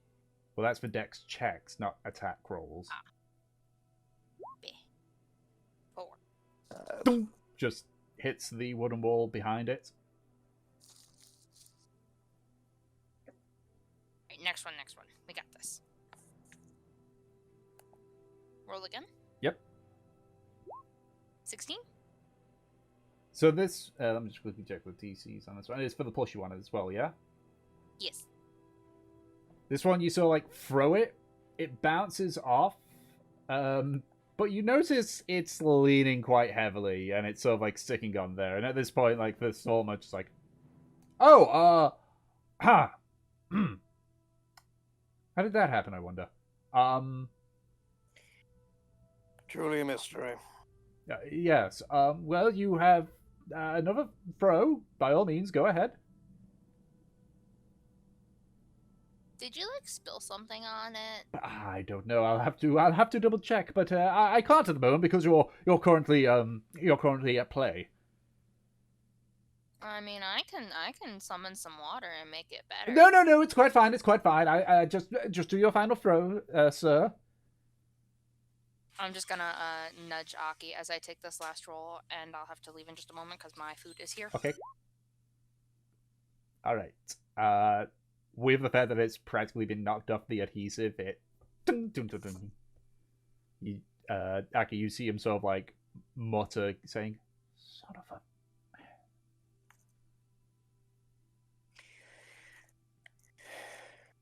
I believe that warrants. Yes, tries, yes, dear it sir. warrants the plushie. Yes, gods. So, like, reaches over and sort of, like, grabs it and passes it over to Havelock. He walks over to the, whatchamacallit, to the, fallen over, can. Sort of, like, takes a bowl with a brush to, like, like, water, it seems like a liquid of sorts, drops off it, and he just sort of, like, sweeps the shelf and places it back on for a few seconds, and then just... Do I see him doing this? Yes, you do. It looks like it Okay. is a runny liquid, but you not. Aki's fairly smart. He can sort of put two and two together what he's Yeah. doing. I suppose he will go say, excuse me, sir.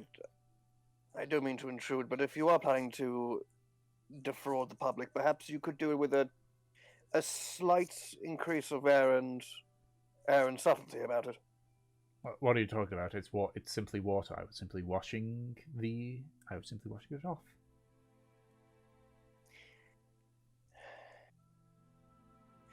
Right, and water has adhesive properties, does it? I have no idea what you're talking about, sir. And these are baseless accusations that I will not stand for. Hmm.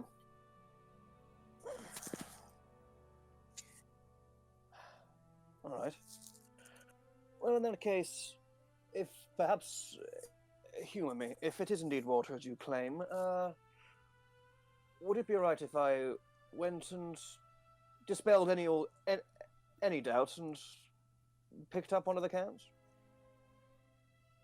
Sure, you can pick up the one that I just placed.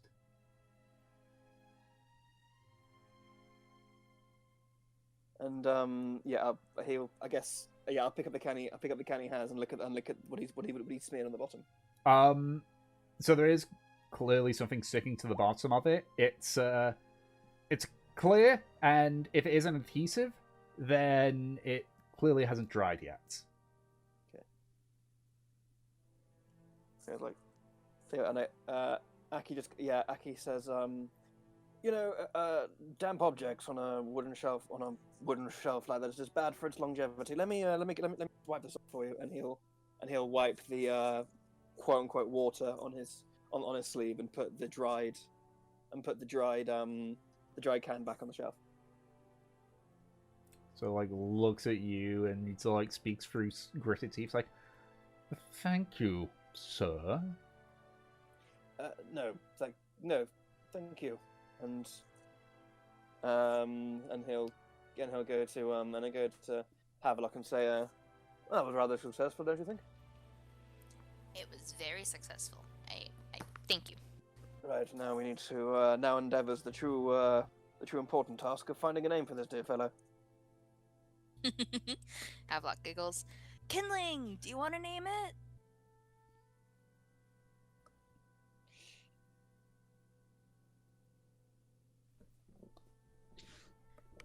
Havelock just like holds it out.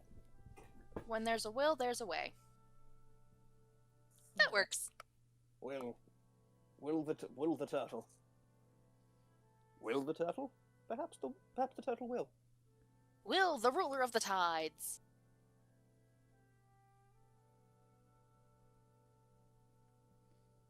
That's true. Havelock looks back to the guy. Are there more plushies to win? Yes, there's more plushies to win. Guys, should we win one for everybody? I love how distraught he sounds.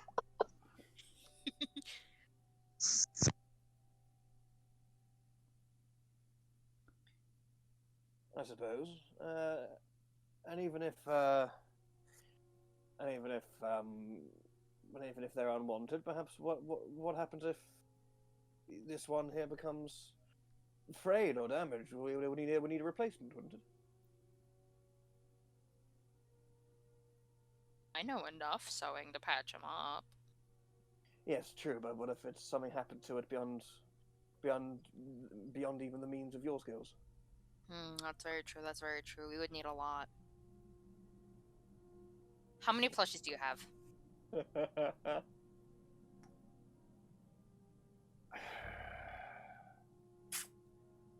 I have 3 remaining.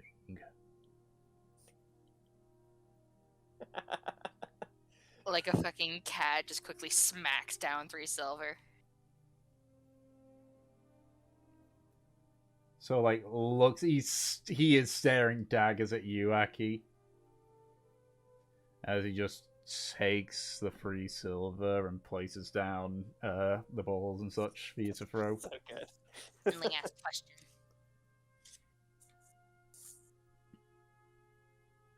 So, like, steps to the side and just indicates for you to go. Kindling asked a question. No, there's only one more. The other one is a rat. The other one is a dog.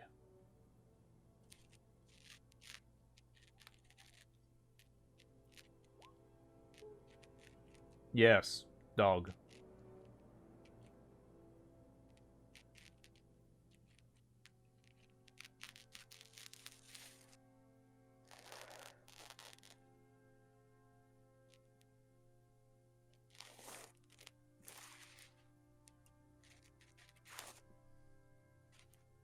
Whose mic is that? I think that's Ed. I think it might be brushing against his... Sorry, yeah, I think it is. Yeah, it's Ed's. Because like, so are we trying to hit the trifecta? Get some, get an animal family together. Yeah. We can make them little bandanas and they can be part of our crew. You Very two, emotional about since this, you're Havelock. close, see like a little tear in Havelock's eye.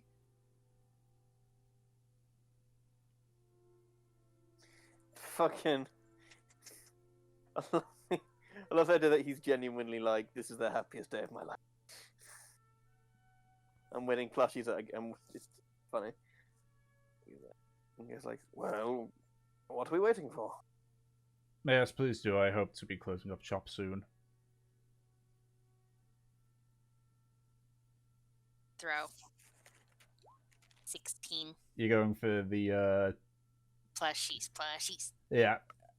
Even without the adhesive, that would pretty much, I mean, it'd be one under what you would need to knock out on the adhesive, so it's just, it's like, congratulations, which one of the plushies do you wish to have? I want the dog. Throws the, Please hand it to our loving cat here. picks up the dog plushie and just hands it to Kindling. Alright, so let me reset up the can.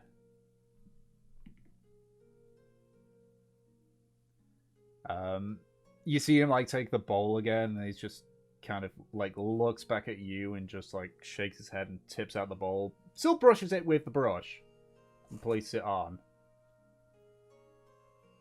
But he just puts the brush down. And like quickly before it sets, I whisper to have a look. Too much excitement with that second throw. Yeah, that misses. Do I hit him? Nope. You aiming for him? No, but I was hoping he's still close enough. Unfortunately, no. No rebound. Okay. Third one. 19. Yeah, even with the small adhesives, guys, like, which one? Rat. Picks up the rat. It's roughly about the size of Dawes. And just hands it to you.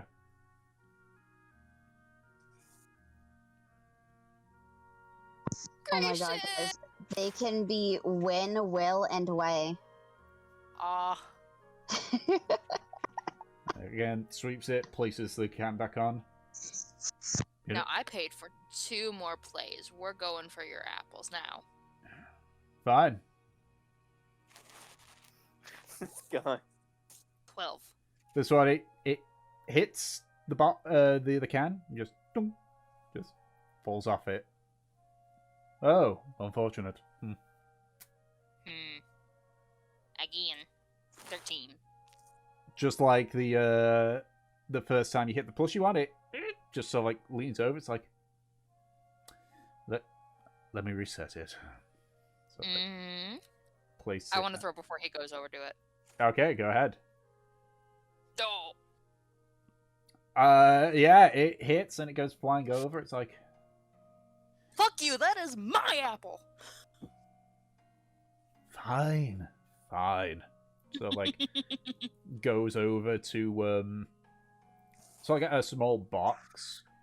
So like opens it, just reaches under, and it's got like medieval paper, I guess. What's it called? Parchment, I guess. So like wrapping it, but you can see like some bits are soaking through and just like tosses it to you. Yeah. Like again, like wipes it, puts it down again. Okay, Aki. My hands are full now. It's your turn.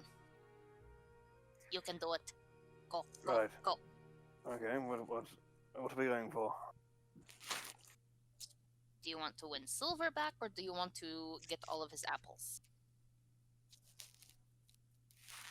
I am peckish. I'm gonna go for an apple. Apples! Come on, Kindling. We can share this one. And then so it's D20 plus dexterity. Yep. Fucking yeet. Yeah, that's just enough. So yeah, you're not going for each other. This one doesn't seem as annoyed. And he sort of like reaches again into the box and just rolls the parchment covered candied apple. Do we have all his plushies? No, there's one left.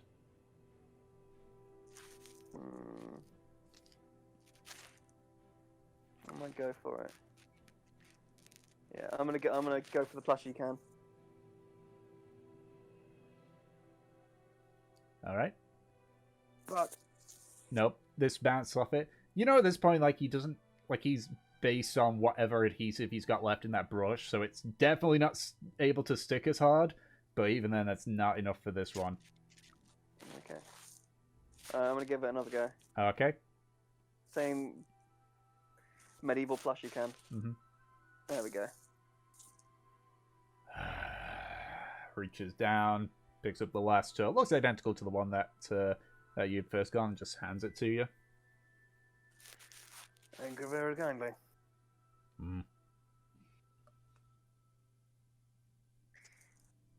I suppose. Well, I thank you very much for this flight of fancy. It was a lot of fun. Thank you. Yeah. And you see, like, some people come up and he's like, no, sorry, I'm closed. I'm finished for the day. I'm sorry. He begins, like, just rather angrily, like, take some of his stuff down.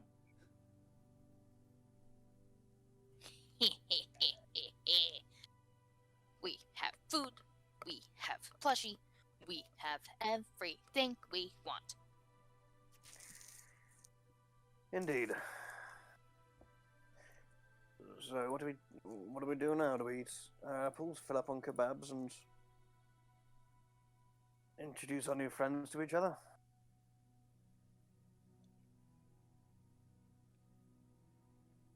Can we find a tailoring shop where I can get some cloth so I can make them bandanas? Yeah, it's easy enough. It's easy enough to get a hold of some cloth. Wait. What is the Talaria's colors? They have to match. I don't think we've decided on any. Do we have colours? Of course We do not have colors yet. We do not have colors yet, or a symbol, or Jolly Roger. See, on my old ship, we were red because of rubies. They're very important. Havelock just taps the ruby on his thing. Eye patch, very important. Alright, but do you want to emulate your old group with this one? Fuck no. So, crimson and red is a no-go then? I would not recommend it. You don't want me flying under red colors. That will not be Havelock. good for your reputation. Havelock, Yeah. you would know the Nymph's Needles colors are black and gold. And we are staying the fuck away from Bumblebee colors. No yellows, no golds, no blacks. Well, we kind of need black if we're going to be going pirate. But then again, do you really want to go pirate? We could have accents. Black stripes are very fashionable. True.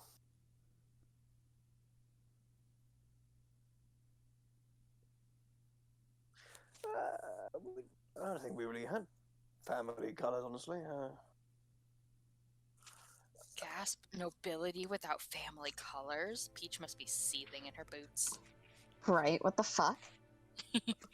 We had a sigil, obviously, but not exactly like a colour only we used. Guys, we could be Tiffany blue. Oh my god.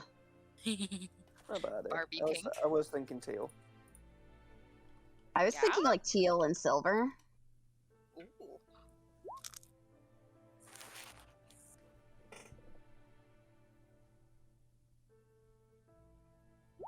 I didn't know what Tiffany blue was, and now I'm just there like, wait a second. Searched up, I'm just there like, wait, is my fucking walls Tiffany blue?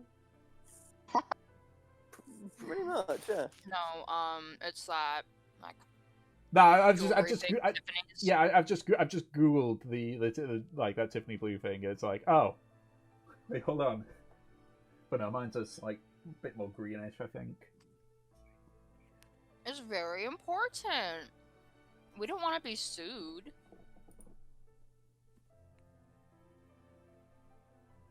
Like that, teal and silver, that's pretty.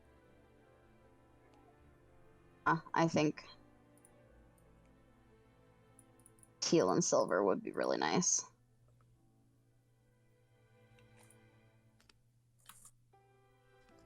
Yeah, let's go for that. Does that mean I need to get my accents repainted? However, Probably. which shade? I personally like the third one down from the top, third or fourth one. What? On what? I post it in the the squared box. A different list of teal shades. I like 300. Okay.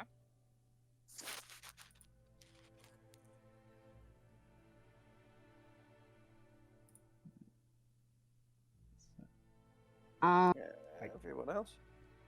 I like 200. I guess for this discussion bit, just so that it's not a case of like stalling and such, why don't we, while the discussion's happening, take the 10-minute break stuff, and that way you can freely do that without feeling that that it's sort of stalling things. So yeah, we'll take a 10-minute break. You guys can obviously discuss your colours stuff, because I got no input on this. Yep. Woo! So I Here, guess. post. So I guess, and the question is, what is everyone doing at this point? I know obviously 3 of you have made a person trying to swindle a bit of extra silver miserable. I know Marie is currently just chilling in the water in the docks, which, while the aquacorps do just like swim by just to make sure you're okay, but just after a quick thumbs up from them, seeing that you're okay, they just go back and leave you be. Mev, I assume you're literally just walking about and maybe like sunbathing somewhere. I wanted to see if there's any shit going on. Is there any chaos, I suppose? Right, Besides the rest of your party members. Yep. Make an investigation check. Fantastic.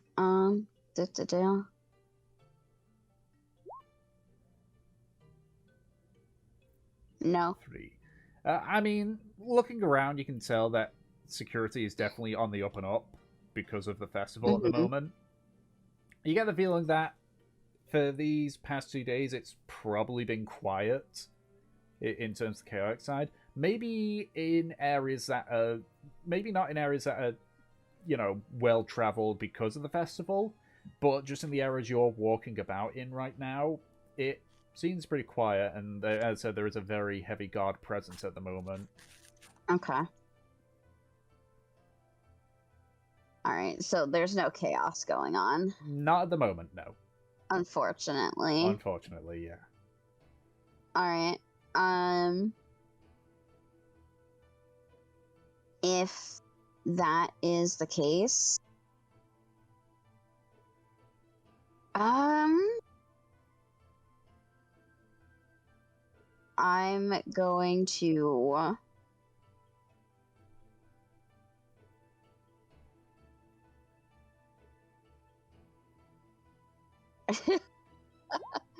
Alright. I will go ahead and head back to the inn that we were originally staying at, not like the fancy one. Just the one that we were staying at previously.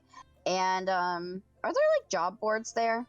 There should be. There's a few there is a board there that's got a few things on there. Alright, I would like to see what's on the board. Okie dokie, let me just grab those particular bits. Is there any, like, particular jobs that you're looking for, or just... I guess in general. Just in general, okay. So if that's the case... So there is... this is my wrong set of notes. So you can see there's some where they're talking about, like, lost pets. You see one that is advertising an upcoming expedition to what is called the Isle of Alexis, which is the landmass just south of Embar. But that one mentions that that it's going to be in the spring, and you're currently in autumn at the moment. You can see there's the obvious like propaganda of, like, you know, oh, if you think your crewmate's a pirate, then, you know, rat him out for a reward kind of deal. Wow. There is just quickly looking, because I got a bunch of jobs here, but they're not specifically in Embar. There's an advertisement to join the Zamahan military, asking for teachers for the Academy of the Arcane. Mentions, you know, having to be of sufficient quality. There's a few escort requests. You know, merchants wanting sellswords to you know, escort them over. Those are like the in general ones. If you like specify a little bit more, then I might be able to like point out a few more of them. I think Mev just kind of huffs, and she is actually gonna like take down the one of like rat out your friends and the military thing. Mm-hmm. And she's gonna head upstairs, and as she's heading upstairs, she just like rips up the papers in her hands. I'm anxious, Valkyr. About what?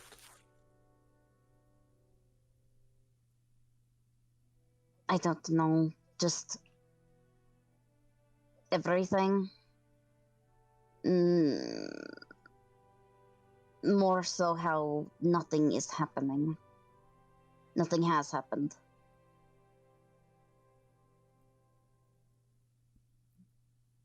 You mean nothing in Enbar has happened? We had stuff happening in Lonarch. Nothing's happening in Embar, and I haven't heard anything about the Nymph's Needle. Maybe they... Maybe if we find somebody who is a part of the piracy, maybe we could find anything. Maybe. Just... I don't know. It's not like I want them to really find me right now, but I feel bad. maybe we could find somebody in one of the ports. Have them send a message, maybe? Maybe that would be good. I don't know if we should do it here, though. This place is crawling with military. I wouldn't imagine from the time we have been there, I don't suppose that they would be very comfortable in landing in Embar anyway. There could be other places. Port Honor, or if we went all the way back north, potentially there. Do you... I know this isn't really their job, but do you think Mallory could help? Totally. Valkyrie is in for totally not me, just trying to double check. Oh, right, no, Mallory, you mean? Mallory, yeah. Now it is me who has fallen victim to the accent. I'm sorry. No, it's fine. Just a taste of my own medicine. The drow? He does not seem like a piratey sort, but bounty hunters might potentially. I'm unsure. This is different from what I'm used to. It is okay. It can wait. And as for a lack of action, well, we are heading to Sagan next, yes? After all, we are hunting a smuggler. Right. I know, just... I feel bad when I don't do anything, you know? I was looking for a job to see if I could do something on my own. You know, well, everyone has fun, but there wasn't really anything. Except these stupid snitch things. Awful. Maybe we'll find some better luck in Sagan. Right. I mean, we just had a fight. A couple of fights.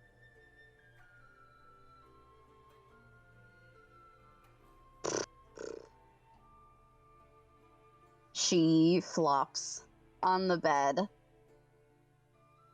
What do you think of all of this, Valkyr? What? You know, running around with the Talaria, being with Havelock.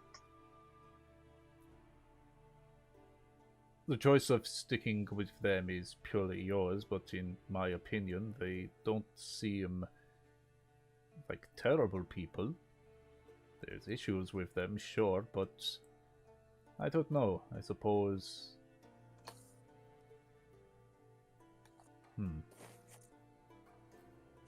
I feel that my feelings are sort of partially in line with yours.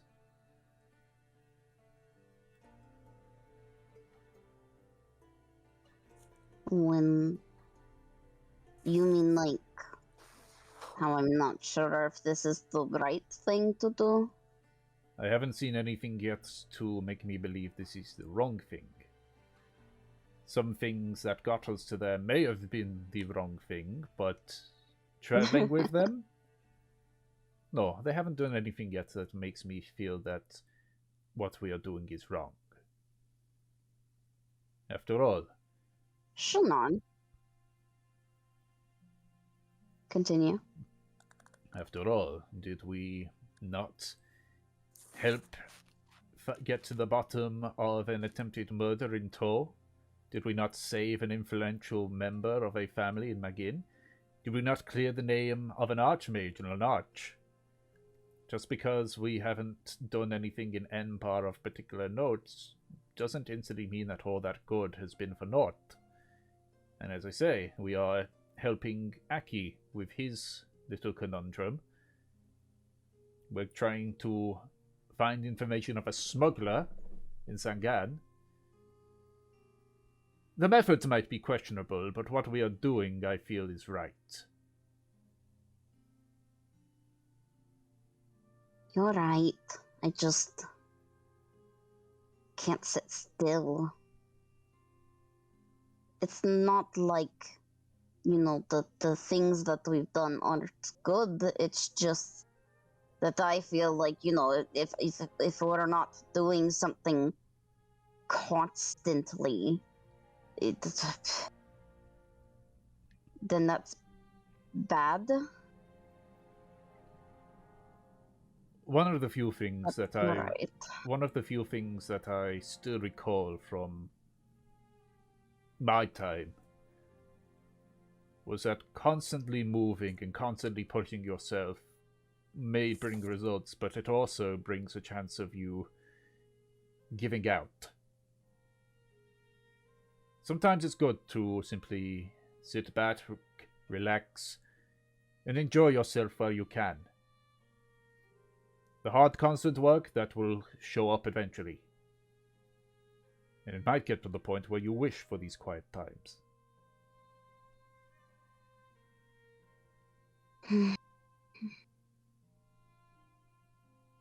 Okay, I will try to not be so restless. I mean, we're leaving soon anyways, but I will keep this in mind.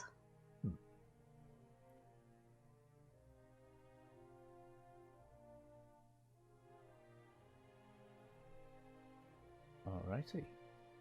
So what's everyone else doing? Or are you all calling it a night?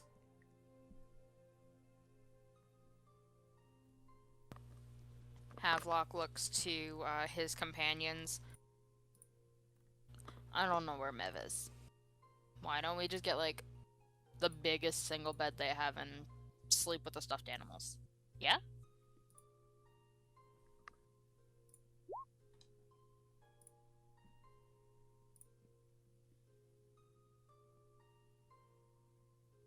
How about you, Aki?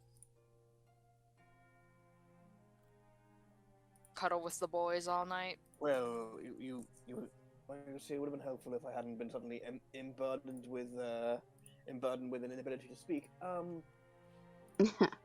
I suppose, well, we have quite a few, new members of the Talaria. I suppose if we want to go in one bed, I fear there may not be room for the sapient members of our band.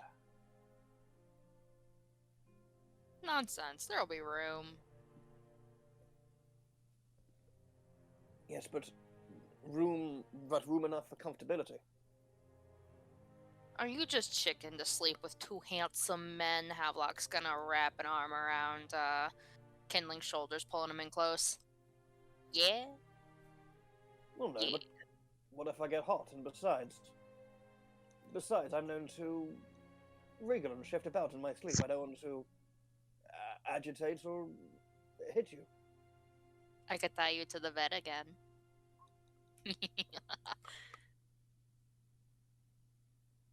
Oh What yeah, that's happened? right. Just take something off.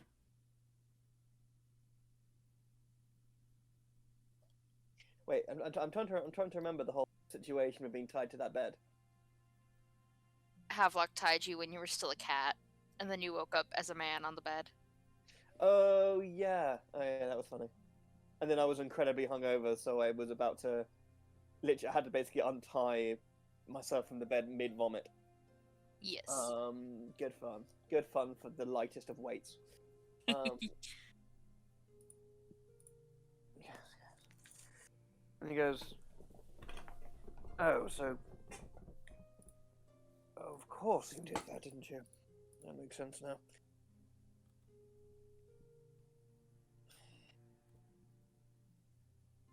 Well, I suppose. Look, okay. If you figure out the priorities here, if it is indeed keeping you happy and a bonding experience for the new members of the party, then I suppose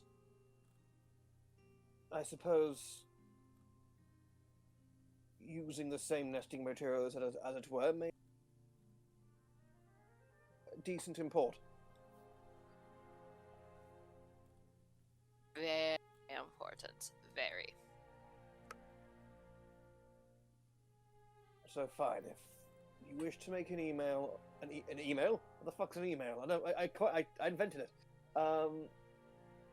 if you wish to make an evening of 3 grown men and some stuffed animals sharing a bed, then I guess it would only be polite to indulge.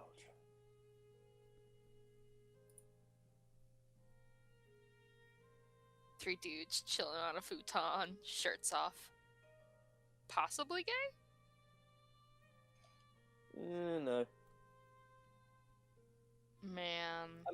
I mean, we've been through this. Aki is gay without even realizing it. He acts gay, but without the gay intention. He'll get there someday. But alright, 3 dudes chilling on a futon.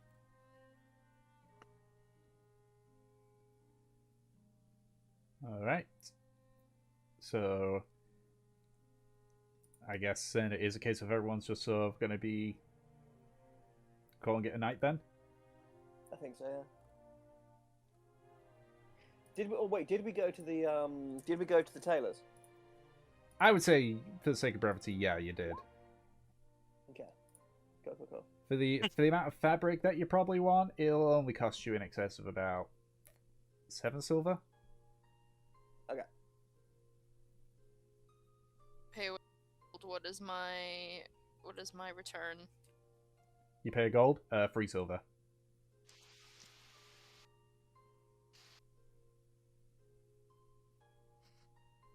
And I guess Marina's staying in the sea. It would appear so.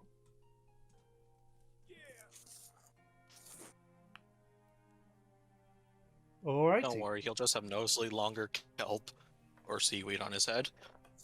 Hell yeah. Does he get sea lice? This is a good question. I'm gonna flip a coin for it. The plankton's Okay. coming to steal the Krabby Patties. Oh no. No, he does not. He comes back to the water with a crisp $1 bill.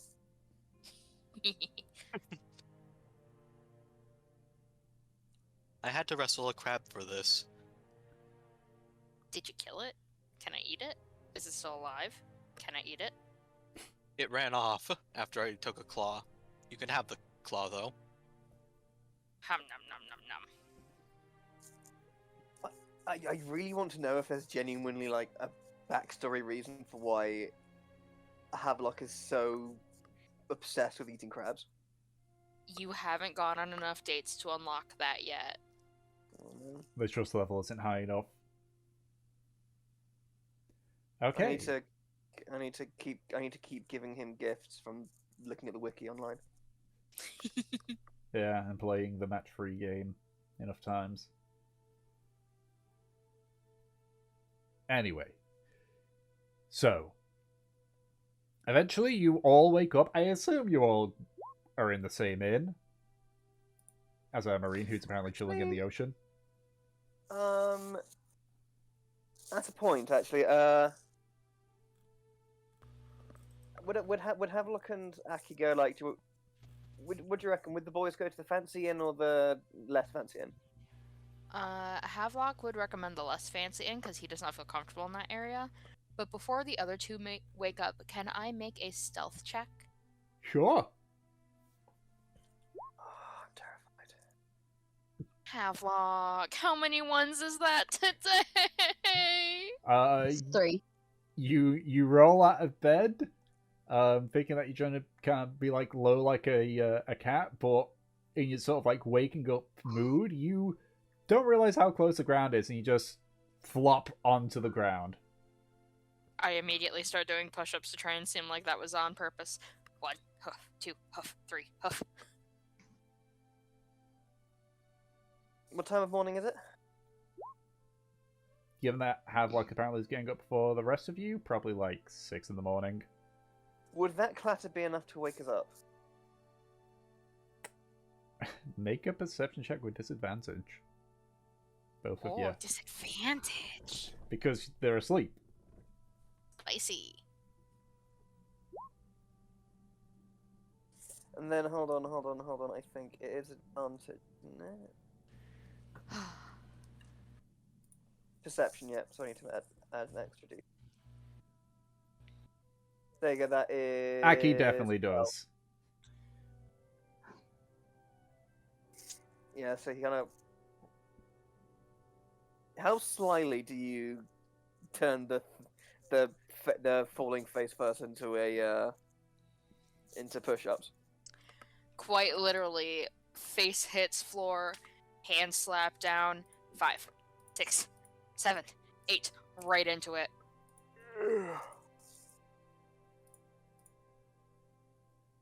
My gracious, isn't it? Isn't it a bit early for all that? No. No. I let you guys sleep in. Yeah, that's very kind of you. Mm-hmm. Right.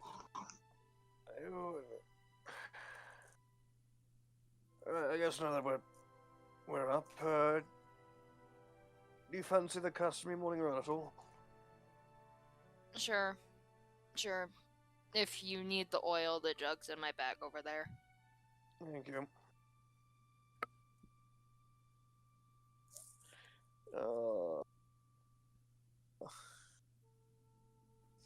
How much queer baiting do I do?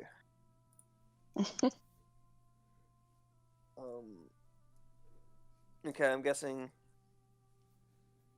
with now me and Havelock talking, I'm guessing that Kindling's probably awake now as well. Given he rolled a 6 on his perception, nah, probably not. While Aki may or may not be getting oiled up for the morning, Havelock's just gonna like flop down on the ground and smack at Kindling's leg. Hey, wake the fuck up. Hey, let him wake up of his own volition. Cats sleep Let his forever. lucidity be a choice, not yours. Do you want to get oiled up and go for a run? The oiling up is Oil optional. in his fur.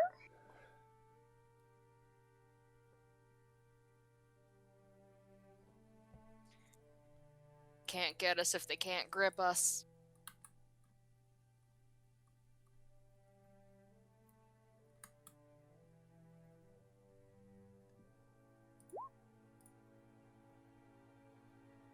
So you're coming?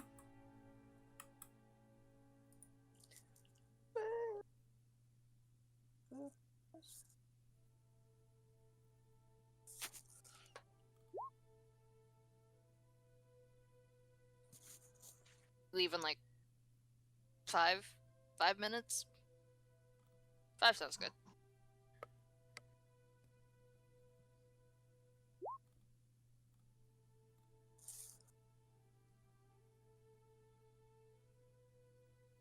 Now how gonna take the full 5 fucking minutes to try and quickly comb out the hair?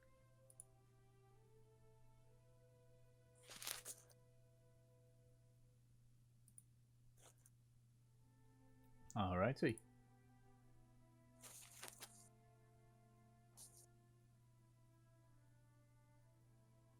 So you brush out all the fur and everything. Jesus. The full 5 minutes and everything. So yeah, so you guys all going for a run then?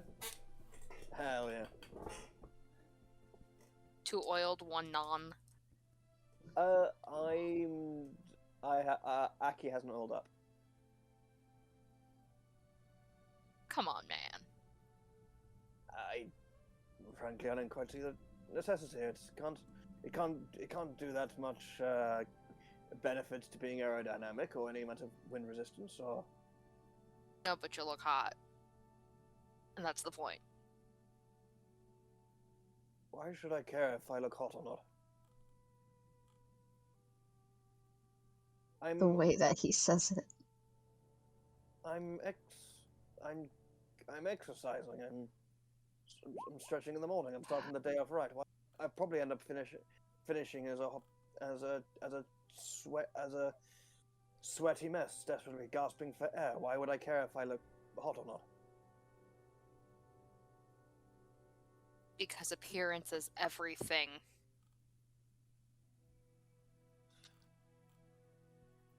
Well, that depends on your list of priorities, surely. Do you know how many times my charming smile, a little bit of flirting, has gotten me out of getting arrested? I wager less times than it's gotten you arrested. Exactly. I mean, look at Kindling. He doesn't even have to worry about any of that. He has fur. Girls love soft things that purr. Well, yes, but could you imagine trying to wash oil out of all that fur? He doesn't have to get oiled up. He already has And fur. yet it's compulsory for me. Is it just because I have handle skin? Yes. I answer for you. Acceptable. Have a nice day. Fine, fine. I'll be the only one oiled up, and you guys don't have to do anything. You never did kindling, don't worry. Just pet some on the head. You're good. Enough of the pouting Martin act, and he'll just grab the oil jug and start just patting someone in. I'll be back in a second. I have to grab a fork. Okie dokie.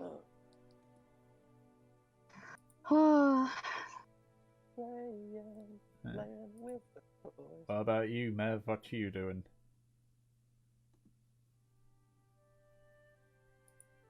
He said it was like 6. You would still be asleep at this point, I assume, yeah?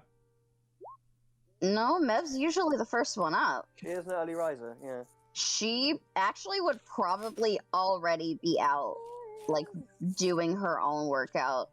Because typically she, like, does that and then she gets breakfast for everyone. Mm-hmm. And the boys aren't up this early. So she'd probably already I love be how up and good- about. I love how D&D is so amazing at, like, you know, flights of fancy and playing make-believe. We've chosen like, to work out. with such crazy notions like waking up early and going for runs. Yeah. She probably already, like, set up their order and everything and was like, can you just start making this, like, once I get back? So yeah, she's already out and about. Half a dozen eggs and some sweet protein. Yes. Okay. Oh yeah, and hold on to Maybe you'll run into her. yeah. The Kenneth goes well, I suppose I go off my basis for of the day before, and then plan out a cursory route in my mind of a good route to run, and then we just do a little loop of the back streets for 40-50 minutes, and then head back. So it doesn't need to be more complicated than that.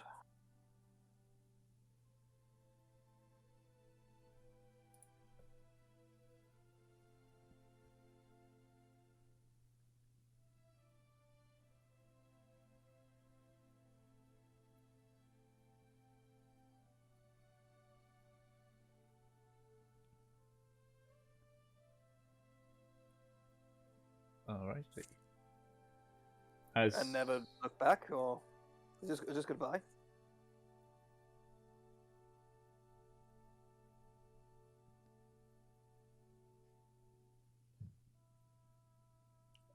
She just says yeet. Gobi. I'll be back probably. Fucking deuces. This is how Where- Nate tells us he's not playing with us anymore. Yes, the unused take from the Terminator. I'll be back. Probably. Oh my god. Kindling. Oh yeah, that's true. Kindling never got the recipe for the kebabs, did he? Not as far as we're aware. No, he did not. Okay. That kills me. Okay. So, I guess then, question is, outside of jogging and such, is anyone doing anything for their morning? I mean, unless one of you runs into Mev, I think she'll just wait for everyone to, like, kind of reconvene. Should we roll to see if we run into Mev? You can do Yeah. that. Go on then. Who would be leading the troop of himbos? Actually, no. Aki's too smart to be a himbo. No, he's not. He's wise. He's not smart. Oh yeah, true. He is wise. Yeah. Oh yeah. So have a look. What do you? I guess. What are we rolling to see if we bump into Mev? But would you just be a D20? I don't know, Sky God. I don't know, it's how your characters are interacting with each other. This is on you guys. Pure luck, chance encounter, roll d20. Yeah. Kindling, roll a separate one because you are going somewhere else. Hanging with. I've just got Crunk's line stuck in my head. Oh yeah, the poison that was written for Cusco's poison. Listen, That poison? Gronk and John Mulaney are the same exact vibe, just different pitch. Okay. Kindling, you run into Mev. I was going by which number was closer. Gasp, he gets to run into his crush all by himself? What a lucky little black boy. Black? Blad. It's been a long session. Let's look at let's go. This is just fucking. This is our vibe session, guys. Yeah, this is definitely a chill out session. Yeah. One. Two chill out sessions in a row after the excitement that was the tournament. Listen, we are gonna get fucked up. I just know it the second we leave.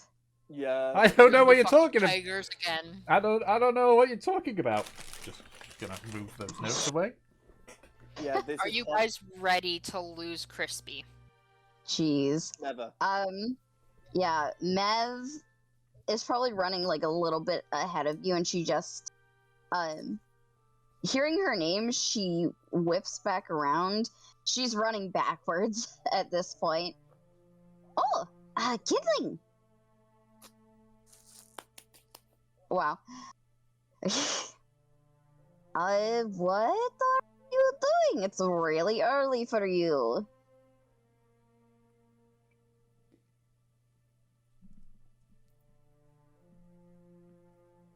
That's a great question. That Let's is see true. if You that's do have to be happened. dexterous to run backwards consistently.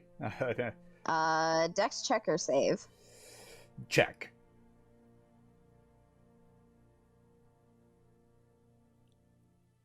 I would say you're a bit shaky, but you're keeping your footing. But your pace definitely slows. That's a lie, I hit your leg. You decided to search for the kebab man. Okay. Was Havelock with you last night? He didn't come back to our room.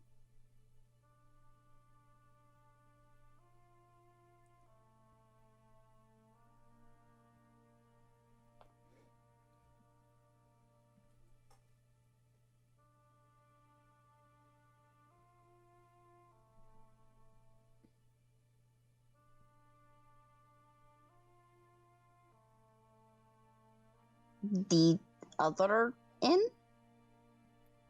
I just kind of realized that I think you all outside of Havelock bought rooms Yeah. in the fancy inn. But Well, that was only for the night. oh right, okay, yeah, right. It was the previous day that you would right. Yeah, I remember now. You guys came from. I mean, it looks like you came from the same inn that I did. Did you guys not know I was there?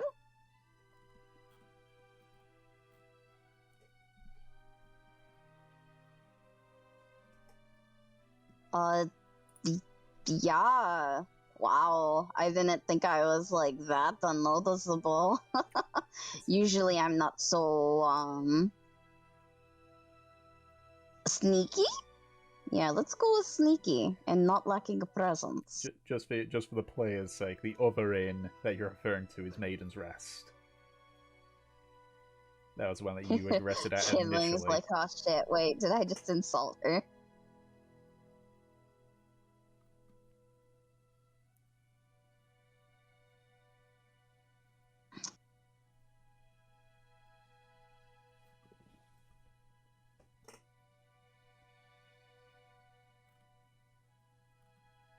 Yeah. Yeah, that's the inn that you Maiden's Rest. Yeah, that's the inn that you had originally. Well, outside of the the lovely couple that let you stay for the first night, the nights afterwards it was Maiden's Rest. Mm-hmm.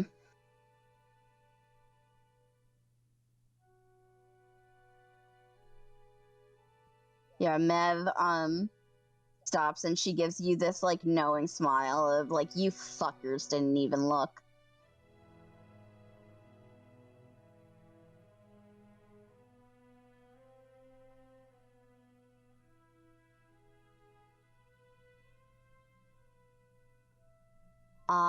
I'm just doing my morning workout. I usually work out around this time, and then I I get everyone breakfast and everything.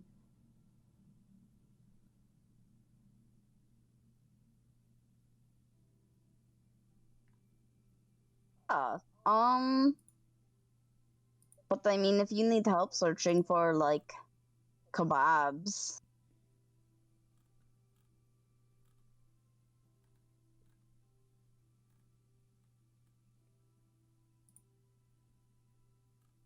Killing's really into those kebabs, isn't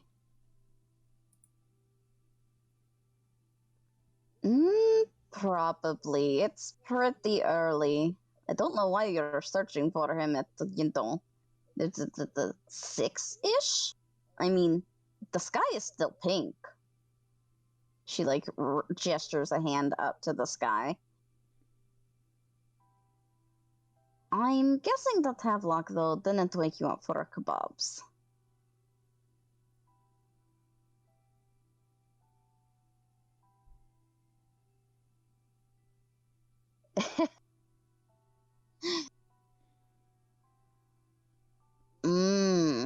I see. So...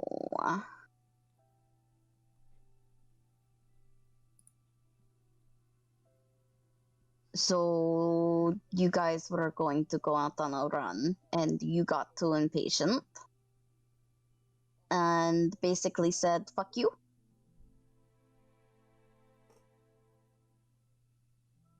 Right.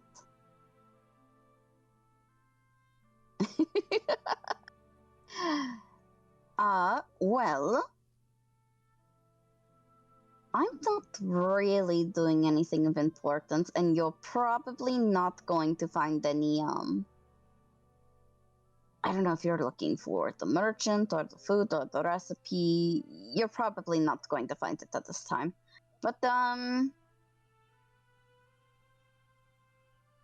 would it be alright if we sparred?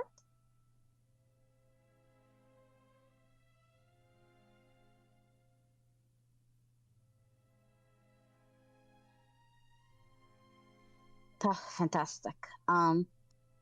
We'd probably have to go over to the military training grounds and ask if we could use, their area so that we don't get arrested. But I don't know. I just need to get some of this energy out. I've not been feeling very good.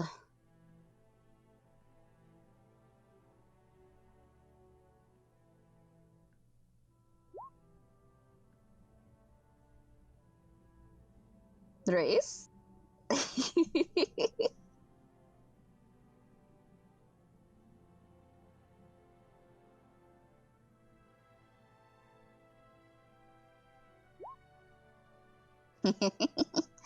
Alright, let's go ahead and head over there. Let's just roll athletics versus athletics. Yeah, that sounds about right, yeah. Alright.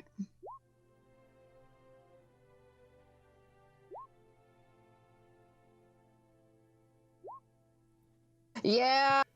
Guess who just gets a cramp as they're making their way in, or a stitch? Your choice, or both. Your choice.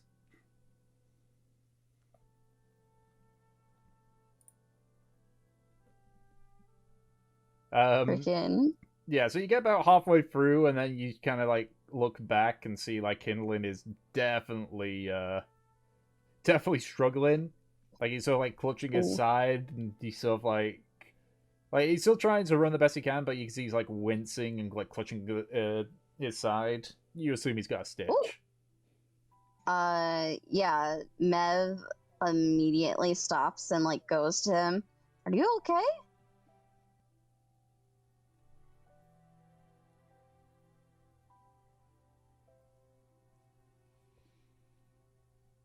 Are you sure you can like we can like not do this right now? I mean, I like beating your ass, but I want it to be fair.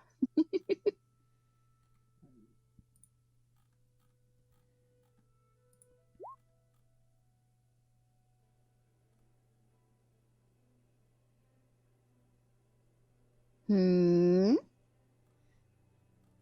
What do you think?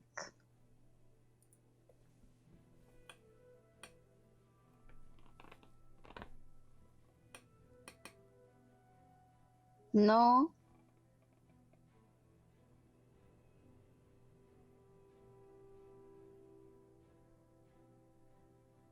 Okay, that's fine. I can help you hobble back to the inn if you want.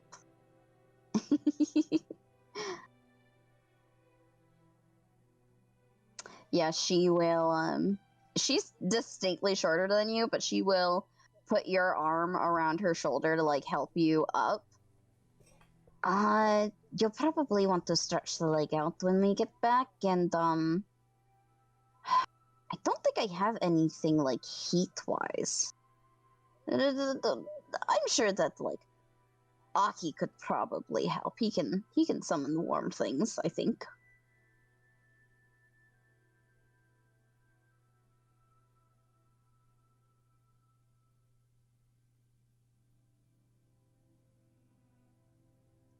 Maybe.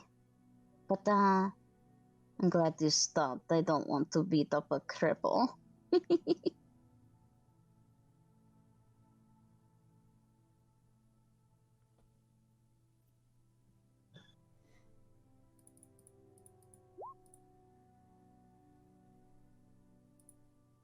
Oh yes, you're ginormous. But we've learned that size doesn't really matter.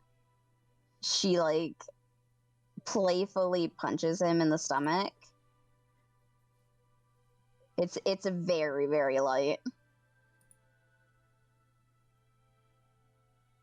I can still take you down.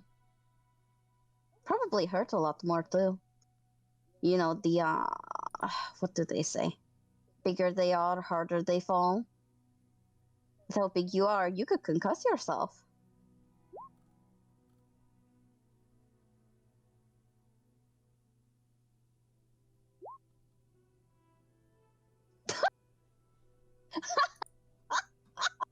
Okay, you have to tell me how though. Did you run into a wall? Did you punch yourself in anger?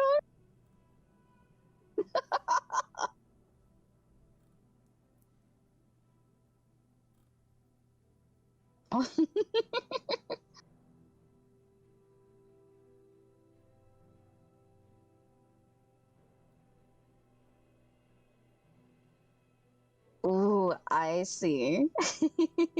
You know, I've actually done something similar. One time while I was learning, how to how do I say it? How to essentially swing from the ropes on the ship. I kind of went face first into the mast.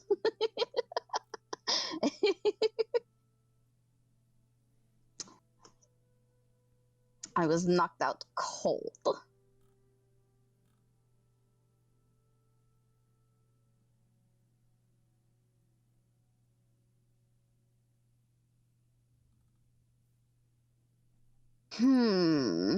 She thinks about it for a minute. I was 14? I think. Usually people learn when they're younger, but I've never really been good at those things. You know, like acrobatics. Pretty important when you're on a ship and it's big for, like, pirate fighting, but I'm terrible at it.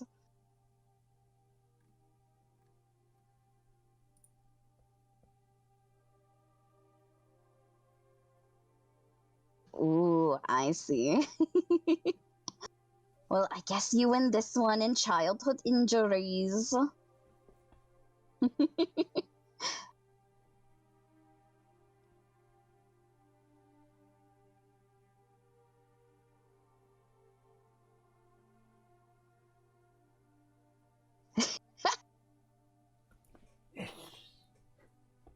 Let's see, how many is that? I think that's 3 for me and 1 for you.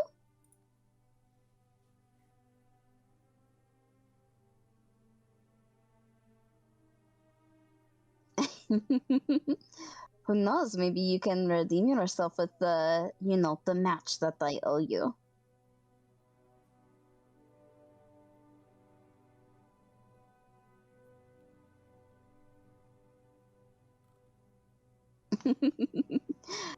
Alright, they will head back to the inn.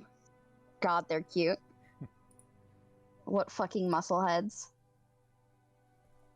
Alrighty.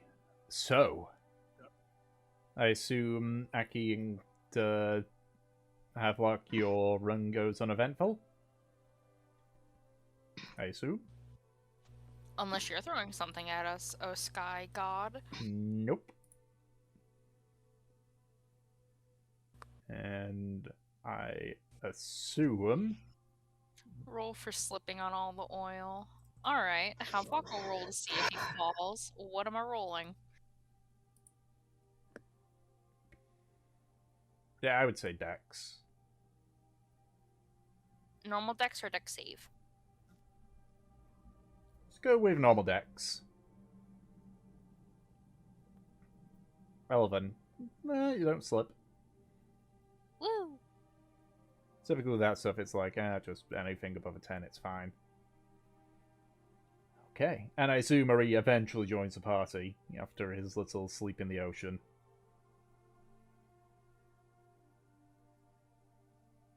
Eventually. Okie dokie. So, eventually you all reconvene back at the inn.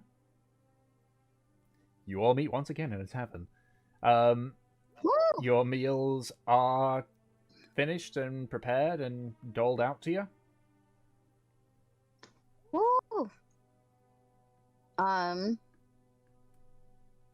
Mev will probably have been, like, helping Kidling with his leg, prior to them coming back, and once everyone's, like, set up at the table, she does her usual thing of, like, where she stands kind of in the center of it,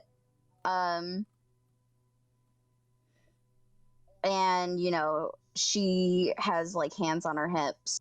She's obviously preparing to, like, you know this stance. This is the we're making a plan stance. It's big girl boss time. Where's my blazer with the shoulder pads? Pretty much, yeah. Okay, so the festival is over. What are we doing?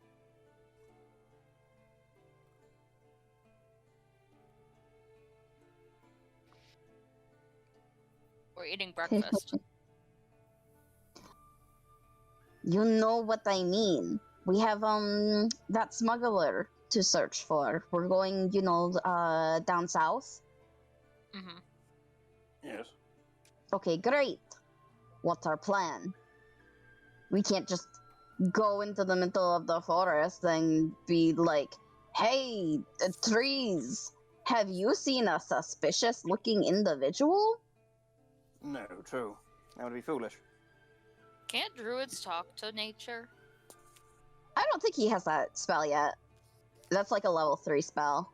I think he's got access to level 3 spell slots. I do, yeah. Yeah. Oh, okay. I didn't know that you had it this early. Wow. Wow. Anyways, but yeah, apparently to Aki that's ridiculous. So,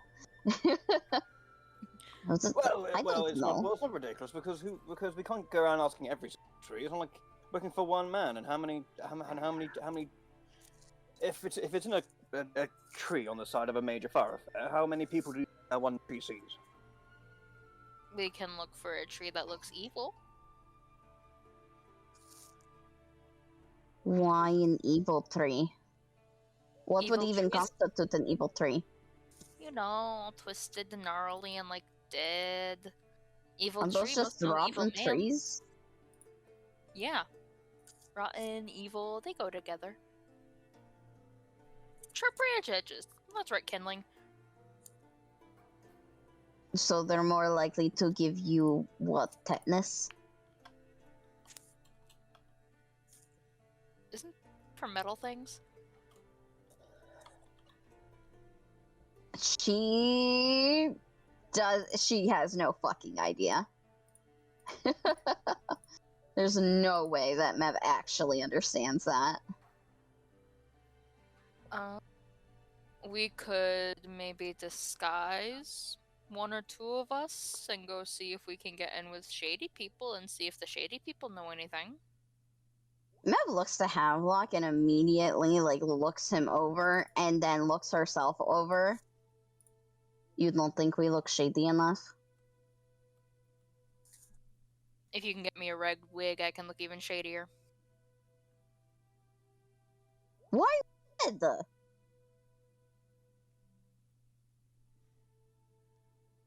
You'll get me what I need to know. Mev immediately crosses her arms and glares. What's wrong with having red hair? I have red hair. It's not you, Mevalaire. I'd get you a blonde wig. I do not want to be blonde. I like my red hair. I love your red hair too, but people think blondes are dumb and you're already a really attractive, pretty, cute young lady. So you can just act cute, not shady. So my red hair makes me shady and ugly. It is not your red hair. You are not ugly. You are not shady. Jesus, fuck Mevalaire.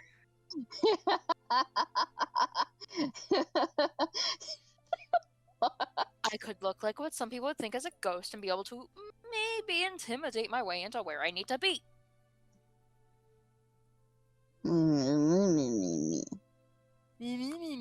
Fuck you. Fuck you. Fuck you. Does anyone stop this? Kindling, it is not the red that makes things shady. It is specifically red on me that makes things shady. I mean, Aki doesn't do anything outside of just rolling his eyes and having a general air of disdain. Aki. But, yeah, Aki goes, well, anyway, I suppose we would have to, keep our eyes and ears open. We need to find people with underground connections and perhaps through a variety of means, perhaps get info from them. Surely, no matter who we find within the underworld must have a degree of separation to our man. Did we talk to Mallory about this? You might have briefly mentioned it, but I didn't think you went into much detail about it. I don't think we were direct. Yeah, I think you were just being there, I think you pretty much was just there, oh, is there any jobs down south, involving or it's have you heard anything about the smuggler or something like that? Yeah.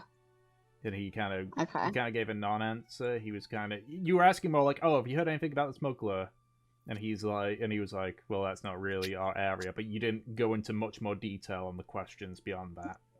That is what I thought. We could always go bug him again. Havelock's down for more harassment. Mev just like huffs and puts a piece of bacon just in her mouth, and while she's talking, she's just fucking eating while she's talking. Oh, I mean, what are the cities that are nearby? Mev is gonna pull out the map. Tom, please pull out the map. Thank you. Layer change. Layer change. Yeah, boy. Woo! Okay, so she points to Port Embar. We are here, Indeed. and we are going to Sangan. Is Sangan an actual city? Yes, it's I can get the little blurb for it here. It's known as the Gate to the South. It's the final stop before many people make the journey through the Morag. It's, Okay. I would say, with your knowledge as well, given it's nearer to the southern side, you know it was primarily a scenic retreat, but with the discovery of like deep ore veins within the hill it's the top of, it's sort of turned into a two-layered city. Okay. Well, we're going to. Yeah. As Shifty Blonde, do I know of possibly any more illegal trades anywhere near Portmar or Hatan? Portmar, not so much. It's a very pro-Republic city. In terms of shadiness, I mean, anything beyond the Morag is typically not too big on the Republic. Port Honor especially, as ironic as it sounds, because you know that Port Honor is often where pirates sort of use it as a second base from Mary LeBear. Hatan is... It depends on the person who's currently ruling. Do we know who's currently ruling? You don't know... Or would I have to do a history check? Probably a history check. But what I was saying is, it does typically lean towards, like, less Republic support, just because it's surrounded on all sides by the Morag. Okay. To the point where most of its supplies come from the Ofra River. Mhm. A 12? You don't know the name, but you know that he's kind of in the middle between, like, pro-Republic, not Republic. He's a fish. He's fucking flippy floppy. Yeah. He's wishy-washy. But yeah, in terms of seediness, you know Port Honor's seedy. Offred is a little bit seedy. Hatan, it kind of depends and such. Anyway. I would like to point this out as we are talking, like, this place might be a good spot for, like, smuggling to happen. Here for sure. Well, that's really a ways away. I mean, I assume that we're going to keep going down south because we have to go into the Morag. But, what I was going to say was, you know, we can go to Sangan at the very least first and kind of scope it out and see if we can get the information there, and then keep going down south, essentially. Alright. See where it leads us. If you actually wanted to, we could probably, you see that little road a little down past Sangan, right above the water? Mm-hmm. We might be able to set up a shop around there, see if anything goes through that area. We'd have to check it out, like, by actually being there before we made any big decisions.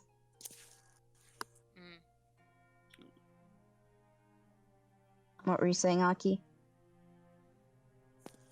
I was just basically okay. Yeah, Aki says like Well, I suppose, yes, the main thing we need to focus on is just sheer information gathering, because what do we actually know about this fella? Nothing. Precisely. Yeah, you're right. Another element as well is that Mallory already knew about this individual, and presumably many other bounty hunters and people finders as well. So we would have to possibly fend with competition and do it in an expedient manner to make sure they don't beat us to the punch, so to speak. I think the only people that we have to worry about is other adventurers. I mean, Mallory said it wasn't really their business.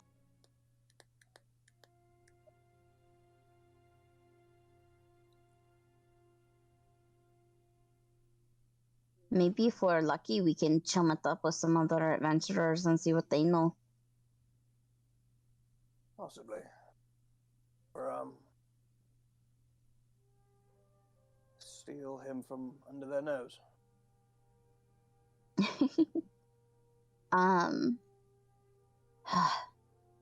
Do you know what you want to do in the jungle, Aki?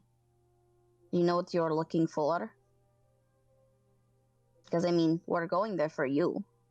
We are, telltale signs of druidic presence.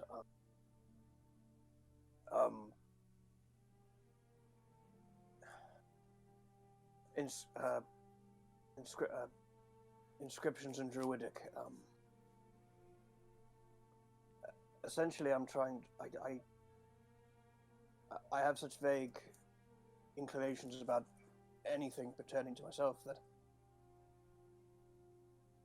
essentially it's find the druids in this part of the world and hope they can help, and if they can't, so be it. But so we are going to go into the jungle and scour?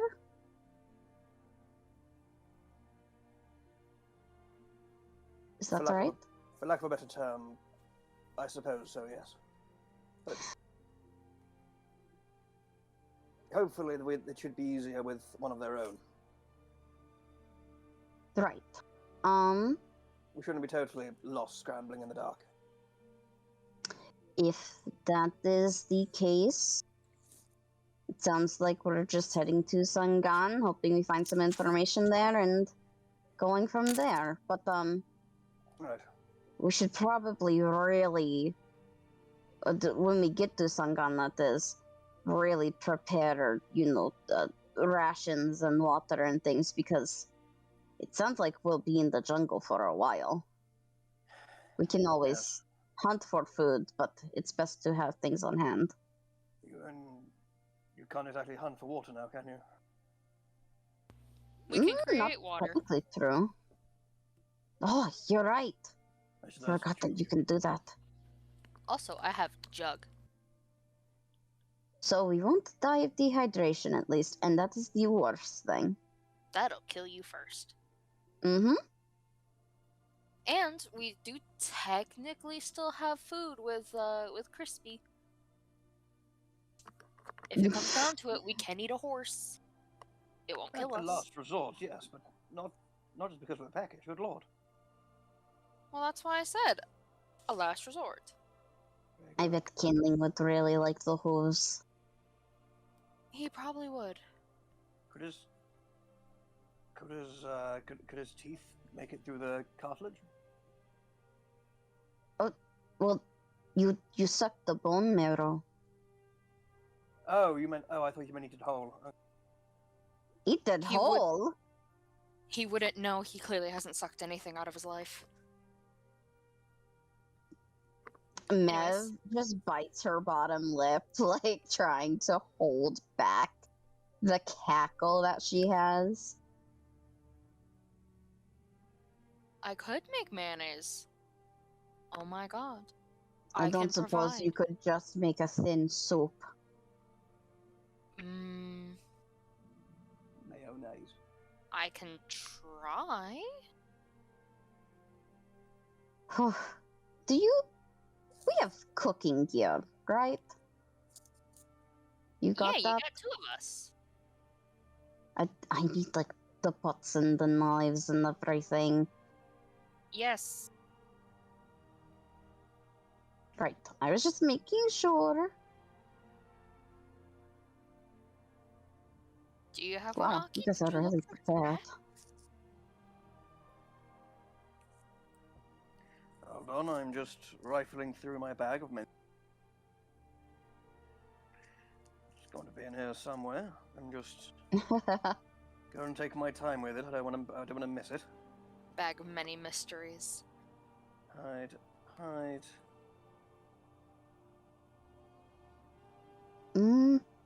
If that Oh is yeah, I the do. case, Iron pot. Yeah. Yep. If that is the case, I guess I should try and get a couple more nets. And maybe we should buy up the rations here too. For all of us who have sharp weapons, we should probably get them resharpened before we leave as well. Of course. We're really preparing here to like be in that jungle for like a month. Yeah.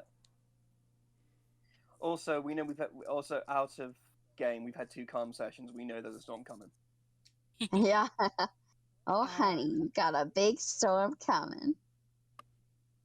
Mevalair, Hmm? when you buy your nets, see if they have any for bugs.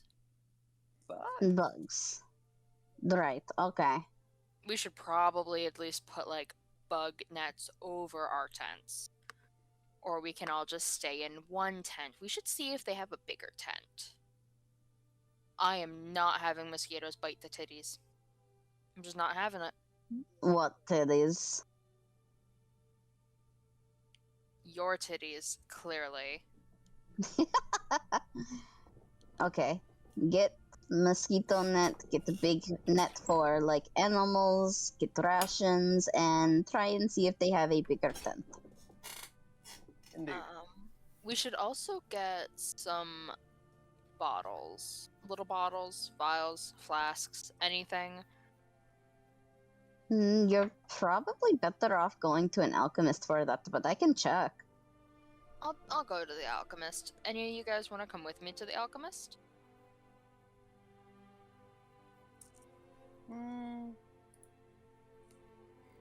I think I'm okay. Try and get some potions while you're there. I'll try and get some potions.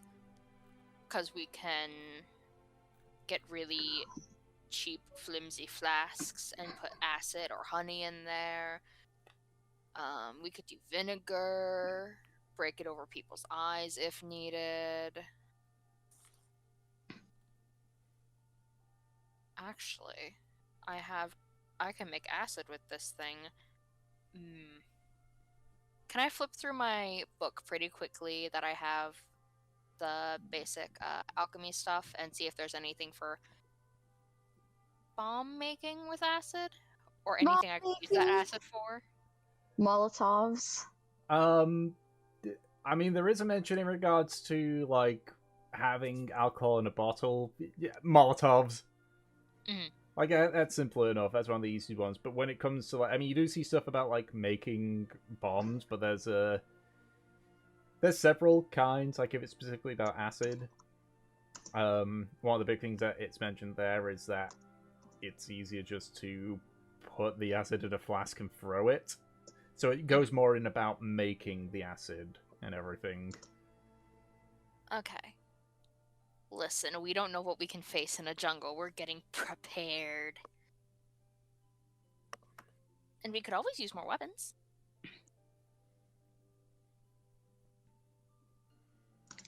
Alrighty. So, it sounds like the party is splitting up again to do some last minute shopping. Team Cuddlebugs to the alchemist. What am I doing? I don't know. You said you were coming with us to the alchemist. Oh yes, I did. You're right. Okay, good. Team Cuddlebugs. Let's go. I'd rather just do sake of brevity and see like if I find what I'm looking for and how much I get. Okay, alright. I mean, so what specific things you're looking at? You're looking for, Mev? We're looking for a bigger tent, nets, mosquito nets, fucking rations, Fucking rations. yeah, fucking rations, You don't know how much Um, lube we're gonna need, man. That's true. and any sort of like vials, jars, things like that. Okay. So there are tents, two-person tents. They have a sizable stock of them. They are 2 gold each. In terms of like you're looking for full-on flasks, yeah? Yeah. One of the general stores, it has about 16 of them. They're 2 copper each. Jeez. Okay. Guess I'll buy 16 flasks. Okay. That means that is a 3 silver, 2 copper.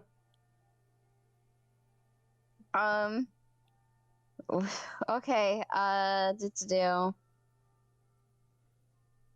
makes my silver even. Does not make my copper even.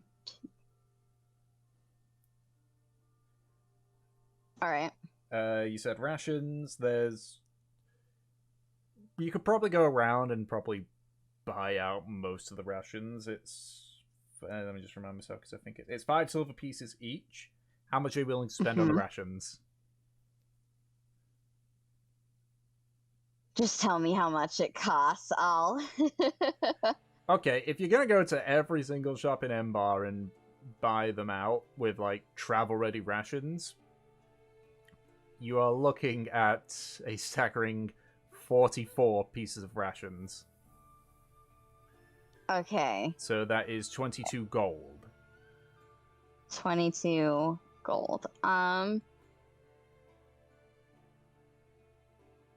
Let's do 30. 30 rations. 30 rations. Okay, that's 15 gold. Okay. So. And then you said the next part was... It was like nets and traps, weren't it? Yeah. Sure, where... Here, because I use this. So there are hunting traps. Going to the taxidermy, there's about 6 of them. They're 5 gold each.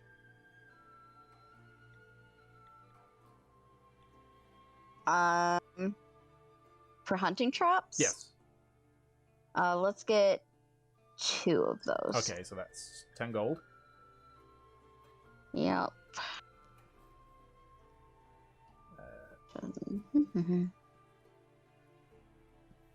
So just regular, like, hunting nets. There's about 4 of them available.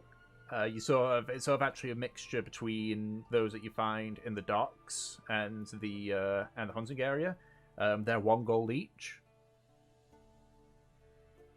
It will get 1 of the fishing nets because I do already have a net in my inventory. This is feeling a lot like Oregon Trail, like at the start of the Oregon Trail. Yeah, I was actually thinking that. Yep. Bug nets, they are 5 silver apiece. Okay. It's like the ones that go over the tent, not the butterfly nets. Yeah. So if we have, because I think we all have tents, right? Or am I the only one? You're the only one with a tent. You've got a 1-person tent. There are 2 people tents available for sale. How much were those? They are 2 gold each. They're 2 gold each. So that would be... So including your own tent, in order for there to be enough tents for everybody, that you would need 2 of the 2-man tents. Okay. Then... Yeah, I'll get 2 of the 2-person tents. So that's 4 gold? Yep, 4 gold.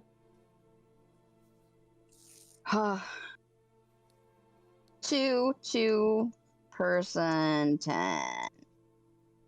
And then 5. We were talking about nets. Yeah, five silver per bug net. So if you want for So all three. 15. Yep, 15 silver, or Okay. or 1 gold, 5 silver, whichever takes your fancy.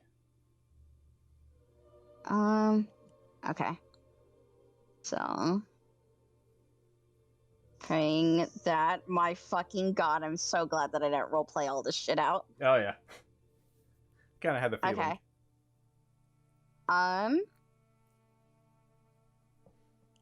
I think that's it. Did I miss anything, guys?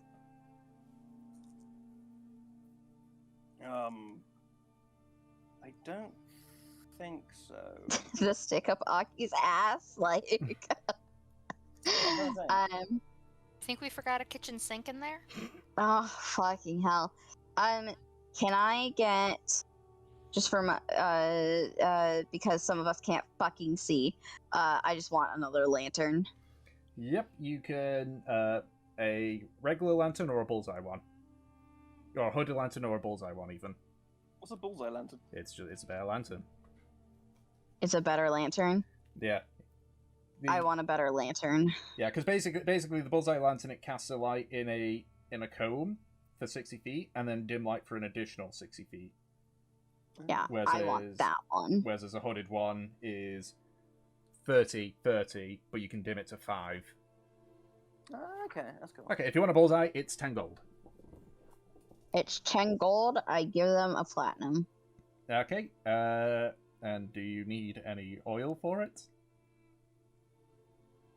Fucking probably. I can make oil. Oh yeah, you're right. She can literally make oil. Okay. No, I don't need any oil. All right. Also, I can't believe I have to tell you this. I'm talking about you, Anna. I was There is no referring to Anna. you. There is no Anyways. Anna, only bastard. Okay. We're good? We're good. Fantastic. Unless you're buying the fucking jewelry of, like, our colors. That's it. I'm done. Okay. All right. So, I guess then it's Havelock and Aki searching for with their shopping bits. And kindling? And Kidling. It's the Cuddle Boys. Come on. Mm-hmm. Yeah. What are you shopping for? We're going to go with this for the sake of brevity, especially given the time it is.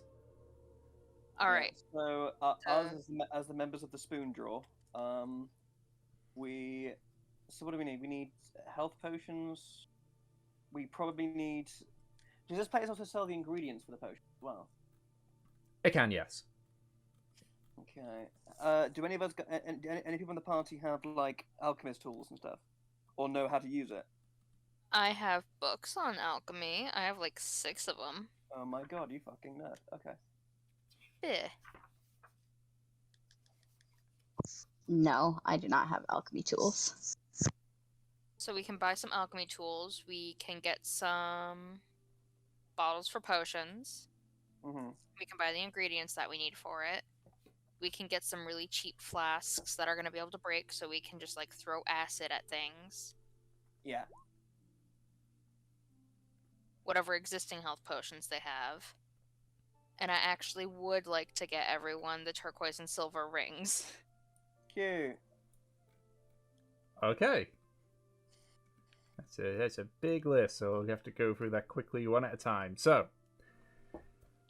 existing health potions. There are a handful of alchemists that are available that are able to sell you them. I would say that they have...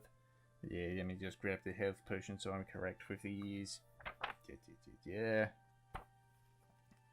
I would say they have 5 regular health potions and 2 greater ones. What that cost altogether? So the regular ones would be 50 gold each. Mm-hmm. And the greater ones are 150 each. So that's 300 for both graters. And I think Nate is about to be our math savior here. So I'm going to wait to see if he's our math savior. Yep. Okay. So 250 plus an extra 300 for the greater healing potions. So that is 550 gold total if you want to buy them all out. I think that's the 5. Yeah, 55 platinum's not that bad to just spend. Yeah, and 55 platinum split across 3 people. It's basically 11 platinum each. Yeah. Do you guys want to do that? Yeah, that sounds good. So we'll get all those potions that we can with the 10 plat each. Mm-hmm. Whose bag are they going in? They're going in yours, Aki, because you are the leader. Okay. I'm also the Healy boy as well. Yeah, you are a Healy boy. Okay, so 55 divided by 3 is 18.3 recurring. Okay. So that sounds like you needed alchemist tools or alchemist Yes. supplies. Okay. Alchemist supplies are 50 gold each. Okay. Tell you what, I'll do the extra platinum. If we all pay 11, he'll play 18.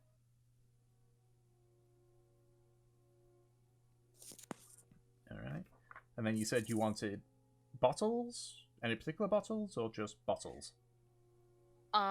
Just bottles for making potions and making Molotovs. So for the Molotov bottles, there'll be 2 gold apiece.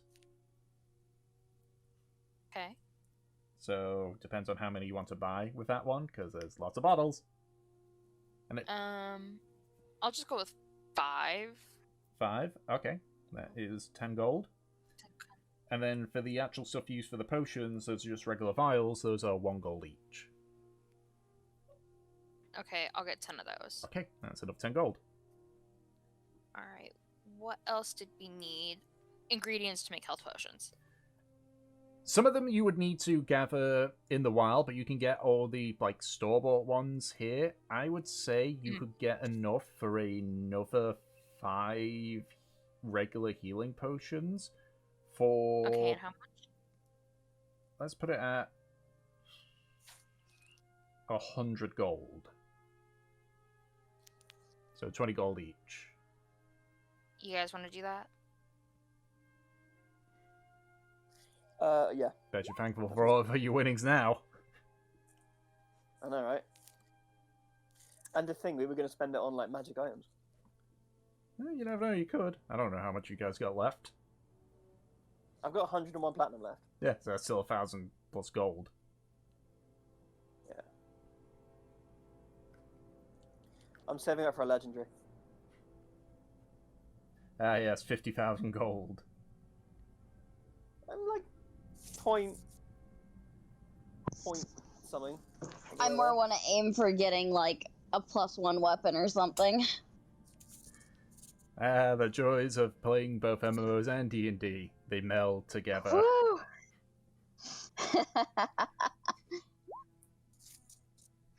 I can just imagine Mev now. Oh yes, I want to buy a bunch of different hairstyles I could use. So we had the 18 platinum, and then Havelock is currently spending 50, 20, 10, and 10 in gold. Yes? Mm-hmm. Okay. Any potions that the place sells apart from health? Let me double check.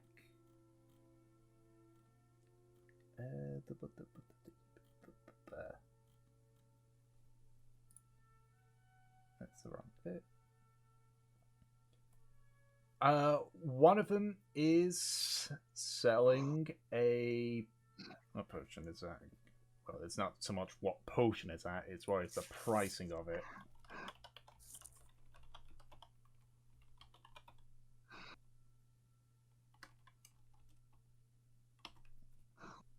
Second.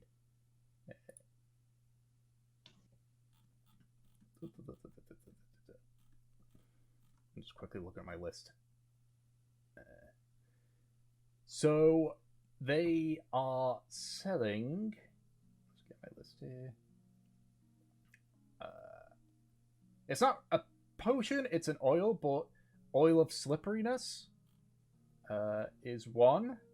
It's lube. Don't lie to me, Tom. It's lube.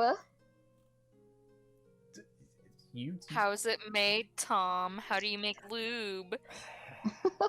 see, you're saying that, but I'm just getting flashbacks from when I first played Subnautica now. That's exactly what I was doing. God damn it! Death becomes of you. I will put a Tarask in this shit in revenge. How do you make lube in real life? Do you want me to find you how to actually do that? Because I will. I'm okay. I'll look. You're getting into special interest territory, Ed. Do you want the rabbit hole or no? Not right now, after session. Yeah, after session. There are potions for water breathing that are for sale. They're mostly sold down in the dockyards, because dockyards, ocean, all that stuff. There is a... Why is that not showing up? Why is that not... What's that? Yeah, it's the wrong one. I'm doing it on... 1 second. One of the potions that I put on it. Oh, here we go. There's a potion of Hill Giant Strength. That's available. But those are the notable ones that you can see. Is there any chance this alchemist also has herbalism kits? Yes, I do. Yes, I do. I would like to pick up one of those as well. That will set you back. Hold on, let me just check. I have already bought one. Nope, I haven't got one. I'm just quickly looking. Where is it? Oh, there it is. 5 gold for a herbalism kit. Ooh, nice. I'll take one. Yep. The potion of Hill Giant Strength is 500 gold.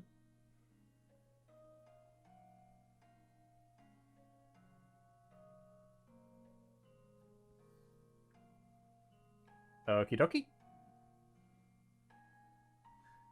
Being big spenders, Jesus Christ.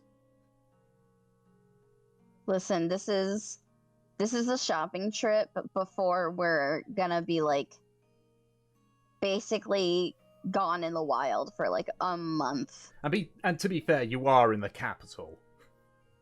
Yeah, So... like this is the time to do a huge shopping spree. Mm-hmm. All right. Was it 5 gold you said again for the herbalism kit? Yes. Nice. Okay. All right. Getting that sweet herbs. Is that everything on your guys' shopping list?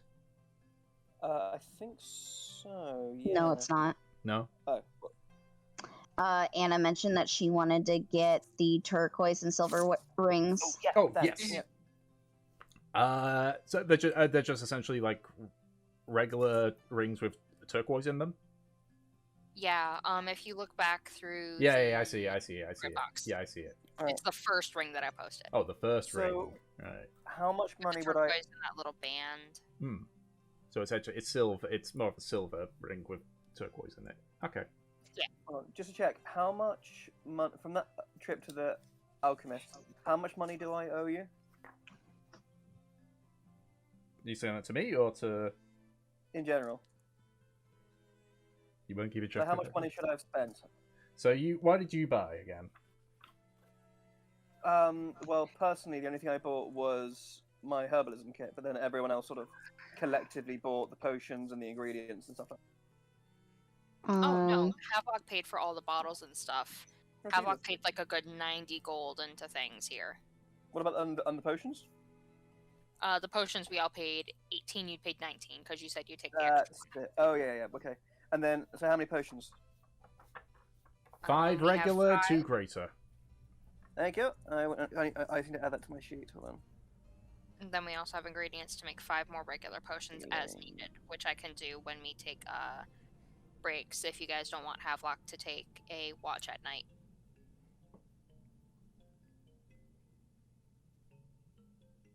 Is there 2 potions of healing in here? You've been holding out on You them. can always use more, trust me. This No, is no, no, no, basically I- going to I set was- us up for the rest of the campaign. I was looking in the compendium. They should both say the exact same thing. They do, they do. Yeah. And then was it greater healing? 2 greater healings, yes. Why can I not find alchemist tools under items? Try just typing in tool. Oh wait, no, I think it's called. Let me just check. It's called alchemist supplies. Technically, it falls under artisan's tools.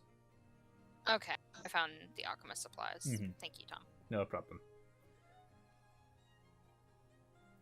Now, in regards to the rings, so you head back to the jewelry shop that you've been before. Mhm. And I would say, given the fact that you would spend quite a bit there, she's willing to give you. Just looking at it, God, I wish I was a jeweler, because then I could be like, ah, yes, indeed, this would be this much. I would say probably about. Make a persuasion check for me.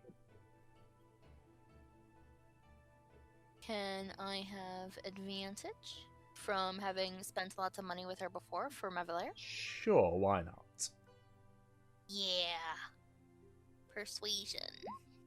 Havelock, you better not get another fucking one. 20. Oh, I'll take that. So she initially tries to sell you them for 50 each, but after a bit of haggling, she lets you go all the way down to 30 gold each. So if you want all 5, that is 150 gold. How much would that be in platinum? 1 platinum, 5 gold. No, 1 platinum. Wait, 1 sec. I've lost. My brain just died on me there. 15 platinum. It's okay. 15 platinum? Yes. Okay, I could do that. I pay it over. Okay. I have 84 platinum left to my name. And 27 gold?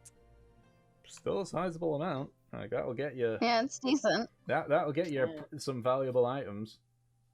I am a material girl. Material boy. I Yeah. am material boy.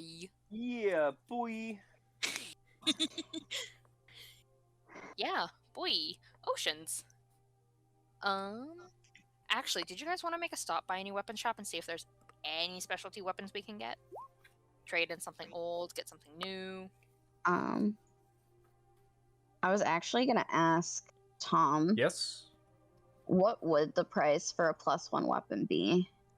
I need to double check on the rarity of a +1 weapon because that's sort of It's uncommon. common, huh? Really? Uncommon. Oh, uncommon. Yeah. You're looking at anywhere between 250 to about 500. Will it be cheaper if I provide the weapon and I wait like a while? Probably not in this case because it's. Okay. I mean that's fine. I have the money for it, but I wanted to look into getting a +1 glaive.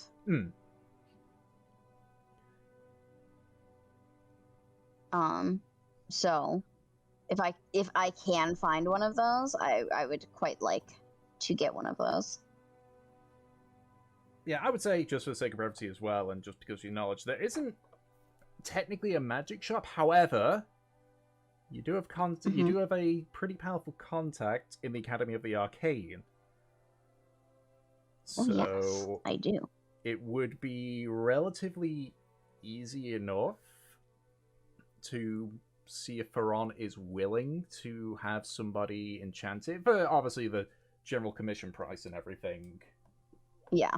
Okay, if that's the case, let me just quickly grab another book, because I need to remember how long it takes, so you know how long you guys are going to be hanging around for. So just give me a second, because I... So if you guys want any magic weapons, Yeah, I'm looking to see if there's maybe a cantrip down the list that I might want to have put on,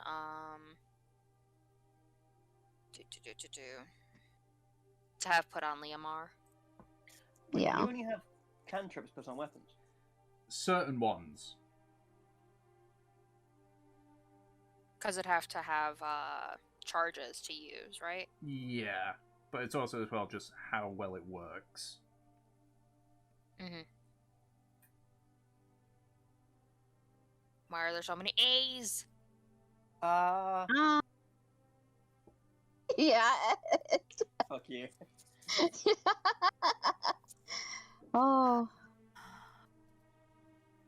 God, what list should I look at for fucking spells? What cantrips should I be going for? Not elemental spells because that's really particular. Mm. I would go with like, I don't know, like a force spell. Eldritch Blast. I could probably do Eldritch Blast. As I keep in mind that certain things will not work on certain things. To make your, you said it was uncommon for a +1, yeah? Yeah. So it would take 2 weeks. Ooh. Oh man. How much would another glaive be in the meantime? Another glaive would be a handful of gold. Let me just quickly grab it here. Thank God I keep the books nearby because I would be fucked. Because I don't mind like coming back, but I need, a weapon. Yep. Well, don't forget, Havelock has quite a few different things. He's got Leomar, I have a rapier, I have Lucius. Mev is specifically built with like glaives and spheres and stuff in mind. So you could buy a new glaive for about 20 gold. Okay. It's a long-term investment, guys. Mm-hmm. Just telling myself this to make myself feel better. Okay, yeah. Then I would like to get my original glaive set up with an enchantment. Mhm. And I will get a new glaive for 20 gold to use for a little bit. Maybe I can sell that back later. Okay. So Ferrant is willing to get it to a +1 for roll. Yeah, that's it. That. He'd be willing to do it for 300 gold. 300 gold. How many plat is that? 30 platinum. Mm-hmm. Okay, and then that's 20 gold. That's is 2 platinum. Just 2 platinum. All right. Yeah, I can do that. I literally have 1 gold. All right. So yeah, I will go ahead and pay him that. 2 weeks. How long is travel gonna take? From Port Embar to Sangan? Yeah. A week. A week? Mhm. So we'd literally, go there and back. What a pain in the ass. It could be worse. It could be worse. Ferrant does ask you, it's like, when this is done, where should I take it to, or should I keep hold of it, or what? Could you send it to Sangan? What inns do I know are there? I don't think you've really been to Sangan, but in terms, no, I would say you would know 2. The Green Drake, which is in the upper levels, and the Threshold, which is in the lower levels. Okay. Could you just send it to the Threshold? The Threshold, right? The inn. Yes. Of course, I'll leave a note for it for the Archmage there. Great. Thank you so much. Do I need to pay you for sending this? I'll see if I have any official business. One moment. He just quickly checks. It's like, well, have to send the information about what happened in Lenarch, so that will do fine. I don't need any payment for that. I'll just put a little FYI. Can you hand this over to the people that gave me this information? Thank you. All right. Thank you so much. Of course. All right. And that was your use of the thank God I sending don't have stone, to by the pay. way, because you probably would have needed that to ask him. Yep.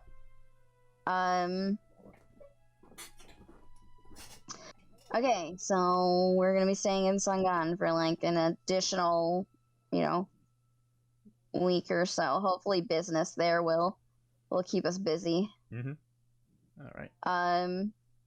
All right. I will fucking write that down. Thank you, Tom. No problem.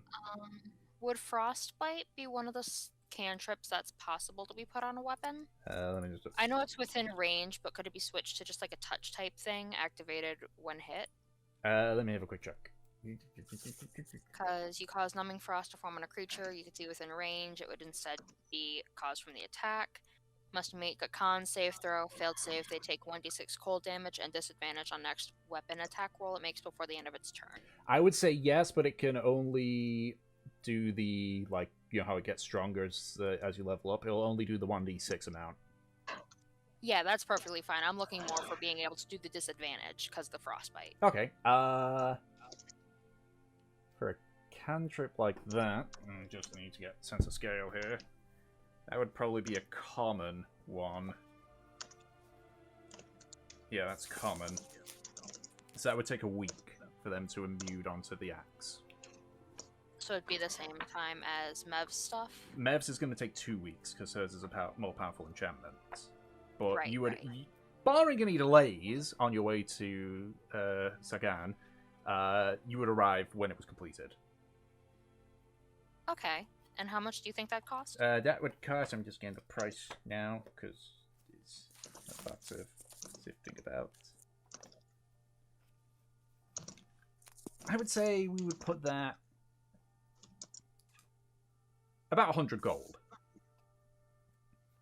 Okay. And how many charges do you think that would have?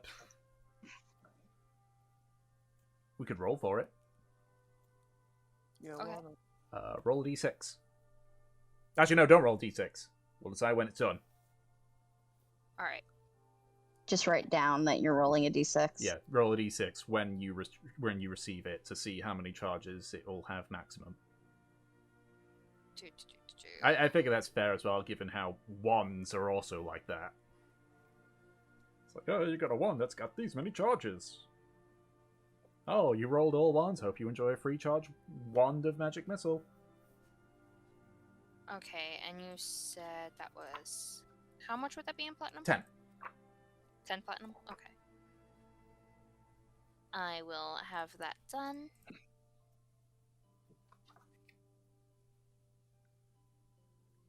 And just have it, like, sent over there.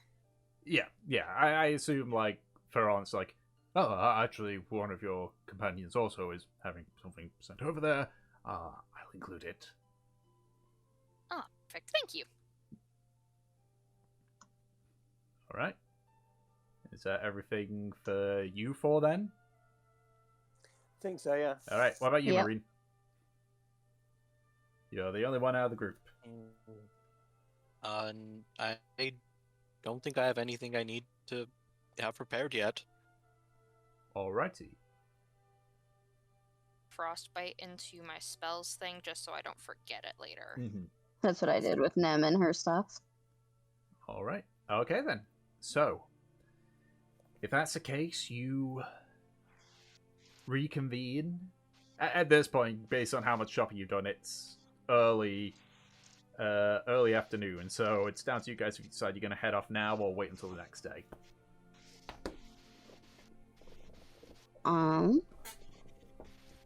I mean, I see no reason why we can't just go. True. What do you guys think? We still have to get the kebabs for Oh Kindle. my god. Yeah. And then I want to get us some crabs and a little bit of shark meat to take on the road for our first day. Good meal to go. Okay, then I guess we'll go the next day. You guys can grab that stuff. Okay, I will. We'll wait for that one on the next session because we have gone quite a bit over at this point. So It was necessary. it was necessary, but Like, I'm not yeah. gonna lie. I'm very happy that we, for the sake of brevity, the shopping trip, because oh boy, it'd be midnight by the time we were done probably. So as you prepare yourselves for the next leg of your journey down to the city of Sangan, hoping to find this elusive smuggler before continuing on your journey into the Morag, the entire reason you set off on the journey to begin with. That is where we're going to call it for this session. Yay! Yay. That was a fun session. Fucking so much math. Yeah. Shopping sucks. That's the unfortunate part when you do a lot of big level buying of shit. Yep. But guys, Ripping. Yeah. with Liamar and his cantrip ability, two-handed, if I drop my shield, I'll be able to do 1d10 plus 3 slashing, including a 1d6 cold damage that also gives them disadvantage on the next weapon attack roll. Nice. It's pretty good, yeah. It was a good thing to buy that axe off of the fucking competition. Also, the DC will probably be like a static amount as opposed to depending on yours, because obviously the DC comes from your own magical spell power and only the one of the spell. But My god, you are muted, Tom. what? No, he's not. I can hear him. Huh? Yeah, I can hear him. I hear him perfectly fine. Anna? The mouth is moving, the Tom is not speaking. Anna? Anna? Can Anna, you hear us? blink twice if you can hear us. I think her audio died. Oh yeah, no, Yeah, I think her audio died as well. Now you're back. Okay. I was gonna say the DC of the axe won't be your own spell DC because that's based on your own magical power and it's based on whatever they can pump in there. Mhm. So it might, because I know you've probably got like a 19 DC on your spells or whatever. No, it's only 12. What? Oh, only 12. Oh, I have a 13 charisma. then it'll My highest stat is my constitution and strength. then the DC will Which is insane for a fucking warlock paladin. then the DC will probably be about similar. It's just that it'll never go up, whereas yours potentially can. Yeah, that's fine. Okay. How does you're a holy lock? What the fuck? He Your works out every charisma morning. is pathetic.